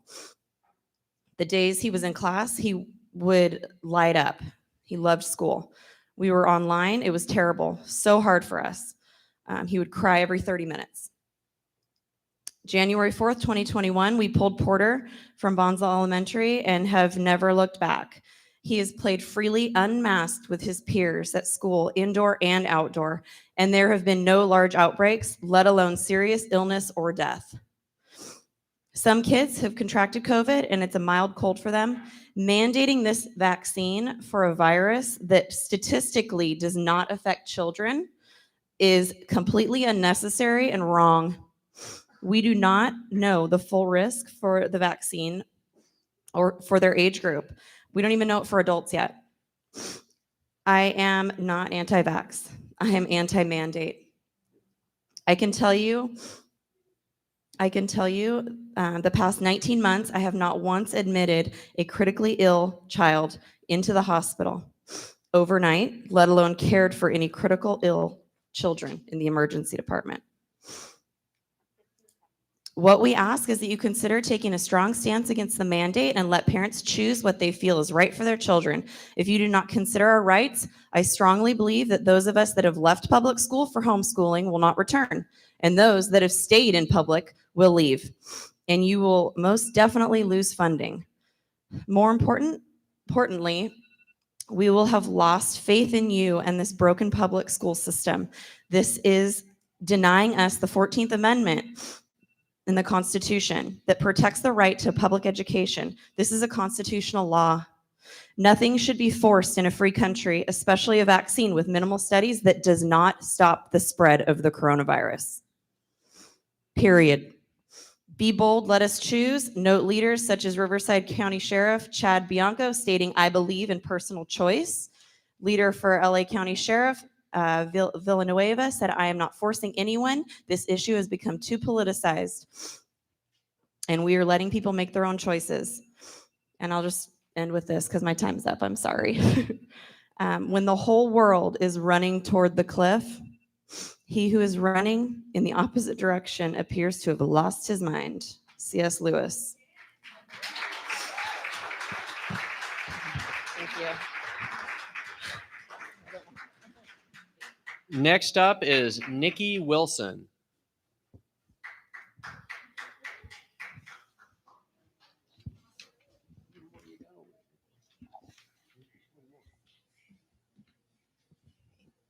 Hello, board members and Superintendent Clevener. My name is Nikki Wilson. I have 2 students at Bonza Elementary and 1 student in high school. I'm here to speak in opposition to the vaccine mandates. I am so thankful to have my kids back in school and my desire to continue to have them be in Bonza schools for years to come.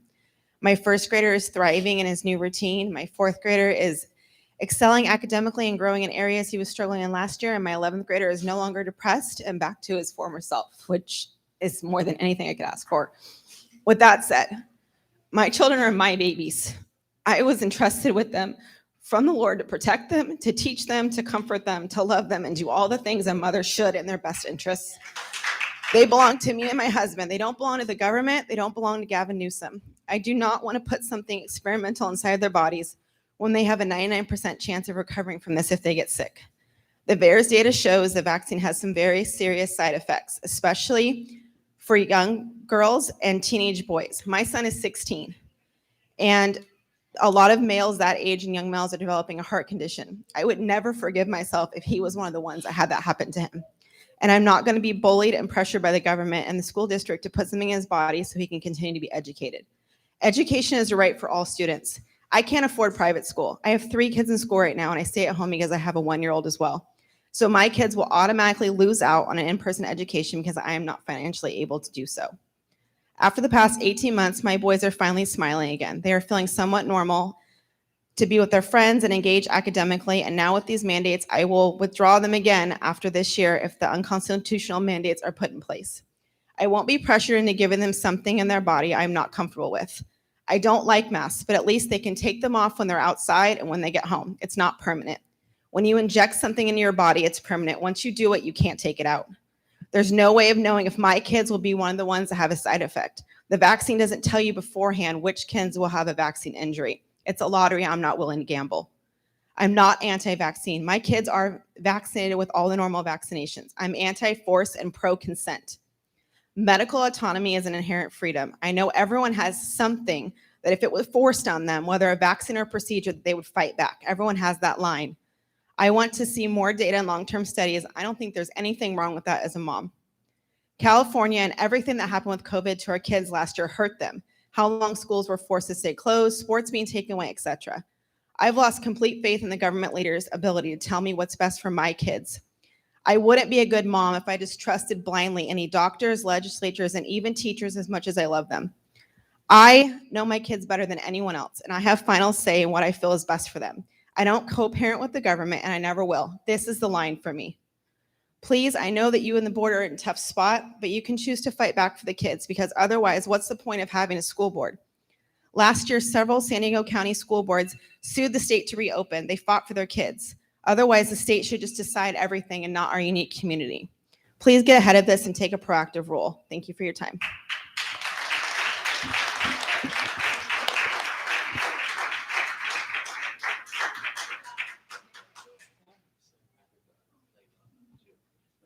What's that? No, I don't think so. No, I don't think so. It's not a sheet for her. She gonna be longer. Yeah. Call her. What's your name?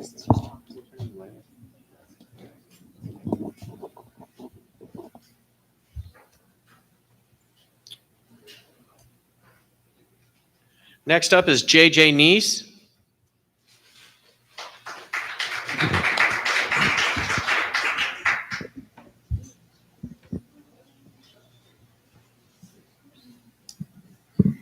Hello, Superintendent Clevenger and the board. Thank you for serving here at Bonsall. My name is JJ Neese, and 5 of my 6 kids have been a part of this district or currently are. I'm pleased to see Mrs. Ariano here tonight and to hear Mrs. Soto's recognition as well. You are 2 of my daughter's favorite people, and I appreciate the love that you have for your students in general and Belen in particular. Keep up the good work. I want to start by commending you for creating the atmosphere that garners mutual respect. Even just being able to see your smiling faces speaks volumes. Another local district meeting I was at recently had a board that would barely make eye contact or look at the parents who were commenting, and the difference between you and them is duly noted. We appreciate it. I know that school districts right now have been investigating what to do about the mandates that the governor is calling for. I appreciate the update that you've given us, Mr. Clevenger, about where things are at as far as the governor's announcement on October 1st. I want to strongly encourage this board that if the COVID vaccine mandate goes through and is enforced, on top of the 69 inoculations that are already required by the CDC, there will be a lot of devastation to our community and our school district. If a vaccine mandate is enforced by this district, we will lose a lot of enrollment and thus funding. Some of the drop of enrollment will be from parents who no longer want to have their children given experimental injections without long-term studies. Some of those will be de-enrolled because of the chronic health issues that ensue from the vaccination itself. And statistically, some could be de-enrolled because they are no longer living.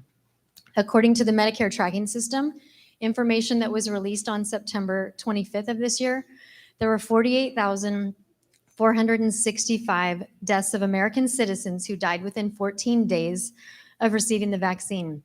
For context, the 1976 swine flu vaccine was halted when a mere 25 perished following the vaccination.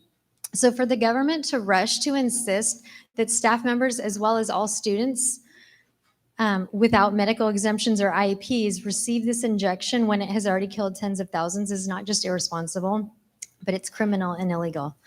We know that you are stuck between a rock and a hard place.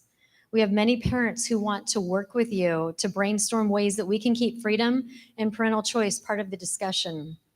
We can appreciate that you are under immense pressure, and we want to partner with you and perhaps seek out attorneys and legal counsel that can help move us in the right direction as a team who wants what's best for the students that we are called to protect and educate. We don't want to work against you. We want to work with you. As long as we are fighting for the same freedoms we've been given as Americans, albeit under a constitution that is currently being eroded away by our state.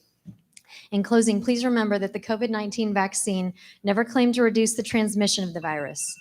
An unvaccinated person gave our unvaccinated kids were given COVID by a vaccinated person, in fact. The only claim the vaccine manufacturer made was to reduce symptoms and complications. So if we're to take that seriously, we need to view this as a personal choice. As Alexander Solzhenitsyn said, the battle line between good and evil runs through the heart of every man. You can resolve to live your life with integrity. Let your credo be this: let the lie come into the world. Let it even triumph, but not through me. Our next speaker is Layla Crowdy.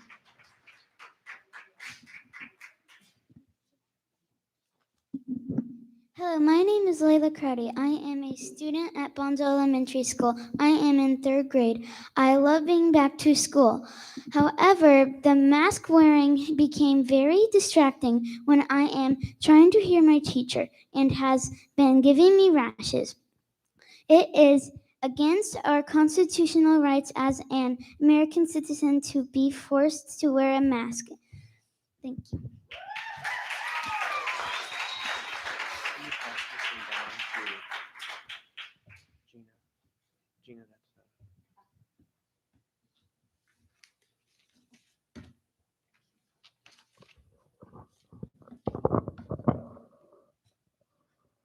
So we had one comment that was submitted online for tonight, which I will read. It's from Chelsea Long. She says, I cannot attend due to my husband working, but I just want to say that I support the choice for both teachers and students. If the vaccine is mandated, then I will be forced to take my child from Bonsall.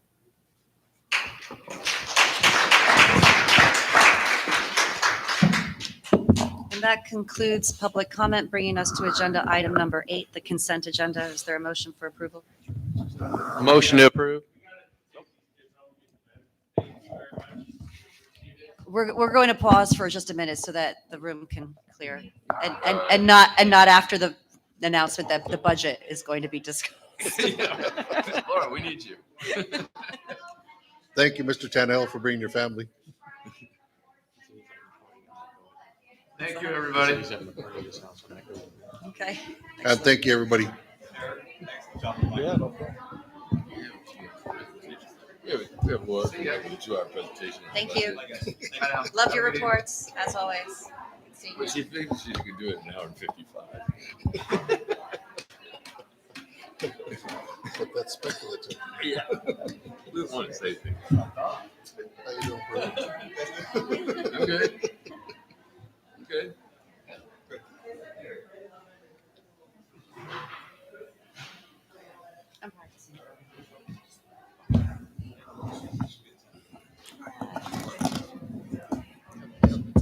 Losing your nameplate over there. People won't know who you are. That's the whole idea. They might throw something at me.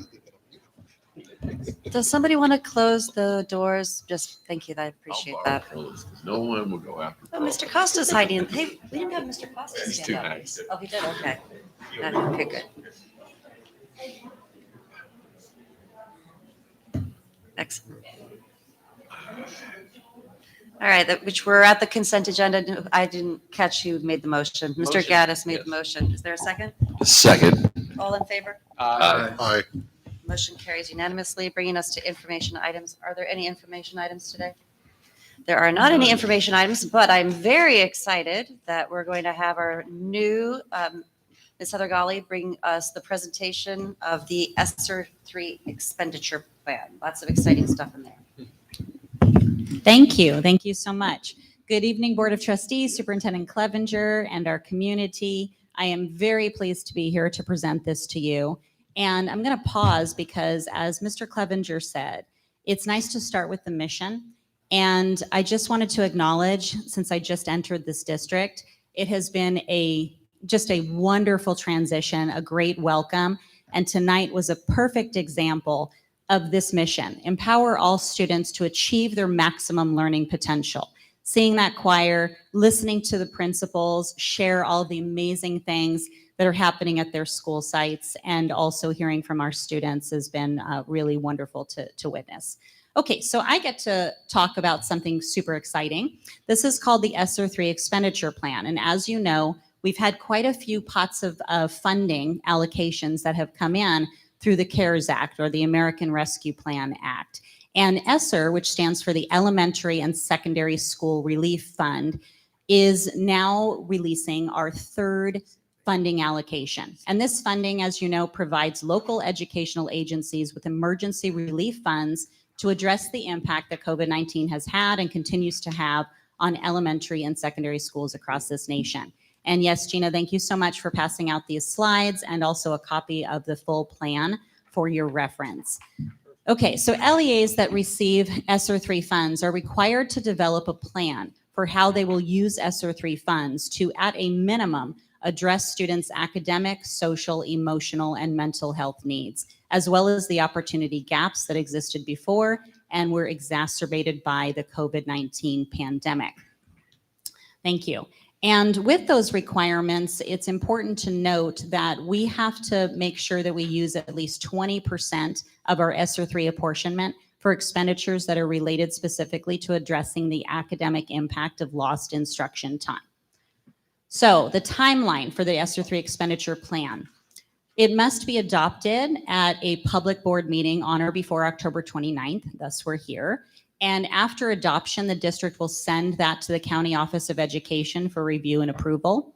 And then we have to do that within 5 days. And then the county reviews and approves by December 17. And then the county will submit a list of all of the approved plans to the CDE by January 21st, 2022.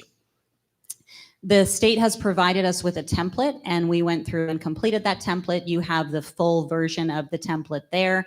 And the template took us through everything that we needed to report, and it was our opportunity to detail all of the expenditures that we will be utilizing. For a quick summary of the total amounts that we have, the total ESSER III funds is $2,710,485. And there are two main categories that we're going to be detailing of expenditures that we can utilize. The first are going to be expenditures for strategies for continuous and safe in-person learning. And for that, we're allocating $1,494,985. And the second main category is for addressing lost instructional time. That's the one, as you can see, is supposed to be a minimum of 20%. And we're allocating $1,215,500, which actually is approaching 50%. So I'm going to go through in detail some of the actions and expenditures to address student needs and how we have come up with our plan. So for strategies for continuous and safe in-person learning, you can see that there are a couple of different action titles that are detailed. The first one is for health and safety. And for health and safety, Bonsall will be providing certificated and classified staff support, resources, and materials that will improve health and safety for students and staff. I've listed here some things that may include, but are not necessarily limited to that. So for example, upgrading HVAC units, improving cleaning and sanitation protocols, increasing and improving our safety equipment, increased campus supervision, and furniture and resources for outdoor and/or safe in-person learning. So it may include that, but not limited to. And another main category underneath strategies for continuous and safe in-person learning is transportation. And it was really a wonderful experience to be able to align our LCAP priorities, our prior ESSER funds, and the expanded learning opportunity grant to make sure that all of our plans were in wonderful alignment. And so for transportation, we will continue to provide transportation support for low-income, homeless, foster care, and migrant students. So moving on to the next main type of expenditures. This is for addressing the impact of lost instructional time. The first action title we have, which we're very excited about, is additional academic and social emotional services for students. So for this action title, Bonsall will be providing certificated and classified staff and resources and materials to expand academic, counseling, social, emotional, and behavioral intervention and support. So what may this look like? Increased counseling support, increased social services, learning support coordinators, behavior support, independent study staff, and field trips and assemblies. And that would mean a funding allocation for each school site to be able to expand on what we are offering. The next main category or action would be professional learning and development. For this, BUSD will align our ESSER III, our LCAP, and our expanding learning opportunity grant plans to provide comprehensive professional learning to support the district's mission and vision. And this may include MTSS training, trauma-informed practices, increased reading and math intervention adaptive software professional development, and also integrated and designated ELD supports and strategies. And next we have technology, which for this, BUSD will acquire technology to support instruction, assessment, and other educational services, which may look like more Chromebooks, projectors, security cameras, headphones for students, and copy machines. Okay? Yes, I know. All right. As you can see, if you think again about our mission, empower all students to achieve their maximum learning potential, these are all expenditures that we believe will really help us strive towards maximizing that mission. Do we have any questions? Oh, ma'am. If I may, just real quick. I want to express my gratitude to Mrs. Golly and the cabinet for taking the time to truly align all these different funding sources that have been flowing our way. Coming in as the new superintendent, it's been hard to find some common threads. And if we don't leverage these effectively, this is a tremendous lost opportunity. Just wanted the board to know my appreciation for the work that Mrs. Golly has led in the cabinet leadership team and all the way down our staffs have put together. Thank you for a wonderful presentation, and to go a little bit deeper with Mr. Clevenger's thank yous. I appreciate the collaboration that's being done with the school sites and making sure that the administrators at each site is contributing to lending their voices, for where the needs are, and and that we're all listening and putting things together collaboratively. So appreciate that. Thank you. And do we have a motion for approval? So moved. Second. All in favor? Aye. Motion carries unanimously. Congratulations on your first formal presentation and approval at the Bonsall Unified School District Board meeting. Thank you. Thank you so much. Thank you. Brings us to action item 10.2, approval to authorize district staff to advertise a request for qualification and a request for proposal for soils testing and geotechnical services for placement on the district's pre-qualified list, and to award one qualified firm the proposed services required for the potential property acquisition. Do we have a motion? So moved. Second. All in favor? Aye. Motion carries unanimously. Brings us to action item 10.3, approval to authorize district staff to advertise a request for qualification and a request for proposal to architectural firms for placement on the district's pre-qualified list, and to award one qualified firm the proposed services required for a potential property acquisition. So moved. Second. All in favor? Aye. The motion carries unanimously, bringing us to action item 10.4, approval of professional services agreement with Alpha Studio Design Group for architectural services related to operational efficiencies at Bonsall Elementary School campus. Move approval. The second. All in favor? Aye. Action carries unanimously, bringing us to action item 10.5, approval of memorandum of understanding between Bonsall Unified School District and BTA for study packets for the 2021-2022 school year. Motion to approve. Second. All in favor? Aye. Motion carries unanimously, bringing us to action item 10.6, authorization to participate in the California Multiple Award Schedule, CMAS number 4-20-51-0084A. This is motion to approve. Second. All in favor? Aye. Motion carries unanimously, bringing us to action item 10.7, child nutrition services, adult meal pricing for 2021-22. Motion to approve. I'll Second. that. All in favor?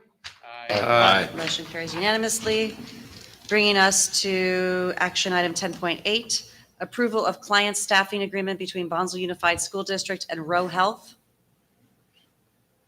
Is there a motion? Motion approved. Second. All in favor?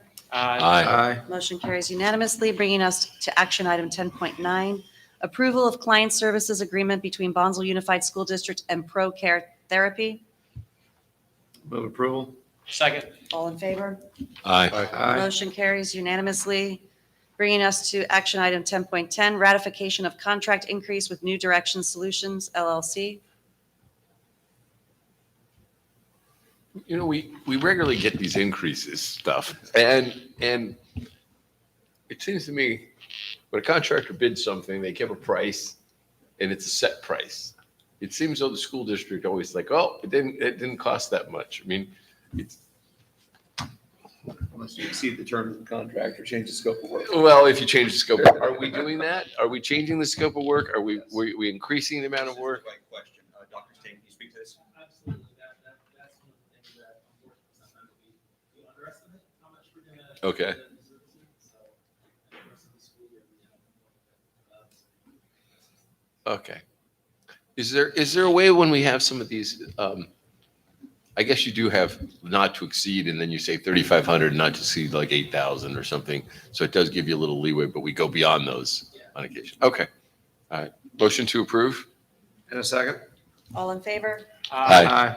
Motion carries unanimously, bringing us to action item 10.11, approval of renewal of master contract and appendix with Interpreters Unlimited. Move approval. Second. All in favor? Aye. Motion carries unanimously, bringing us to action item 10.12, approval of memorandum of understanding between Bonzville Unified School District and NICSE for students in DHH elementary and high school classroom programs. Move approval. Second. All in favor? Aye. Aye. Motion carries unanimously, bringing us to action item 10.13, approval of renewal of librarian of record service contracts for school year 2021-22. I had a question on that. Yeah, we contract with the county. So what are they doing for us specifically in that? Great question. So this is an annual. Right, that's what it says. process. But Mrs. Gully can speak to this one. Okay. Yes, it supports the continuity of access to the county schools librarian and all their library resources. Okay. All right. Perfect. Motion to approve? Second. All those in favor? Aye. Motion carries unanimously, bringing us to action item 10.14, approval to renew subscription agreement between Bonzville Unified School District and ListenWise for school year 2021-22. Yeah, I'll move approval. Second. All those in favor? Aye. Aye. Action carries unanimously, bringing us to action item 10.15, approval of agreement with Atkinson, Andelson, Loya, Rudd, and Romo to provide legal service during the school year 2021-22. All right. This is the firm that keeps going forever. We keep asking them to do stuff for us. I know, but when are we done with this firm? Because I don't know, was it, when you first came, they were the firm that was the basic firm. I think they were our big firm, right? And they were kind of overcharging us. And so at what point do we stop doing business with them and go to? Mr. Marchett, on this one, and I place this one there. I will, of course, connect with the board prior to utilizing, but there may be a time in the near future where they may have some expertise that we benefit from. Okay, all right. I guess motion to approve. I'll second that. All those in favor? Aye. Motion carries unanimously, bringing us to action item 10.16, adoption of resolution 21-10-01, continuing the Board of Trustees' authority to hold virtual meetings pursuant to AB 361. Motion approved. Second. All those in favor? Aye. And this is something that continuously is being refreshed. Next month, I have suggested that we just put that under the consent agenda unless there's anybody who'd like to have it on the regular agenda. Consent agenda is fine. And that brings us to future planning. Our next meeting in November is scheduled for November 10th. Wednesday, November 10th. We will have our closed session start again at 4 p.m. We'll start in this room before we adjourn to the district offices, and then open session at 6 or at least we cancel. We canceled those couple of workshops that we had scheduled. So I think we're still on the plus side. So and that brings us to 8:25, and this meeting is officially adjourned. Thank you, everyone, for being here. 4 hours and 25 minutes. We start at 4 o'clock. You want to cut that feed? I had to take a break. I had to stretch my legs.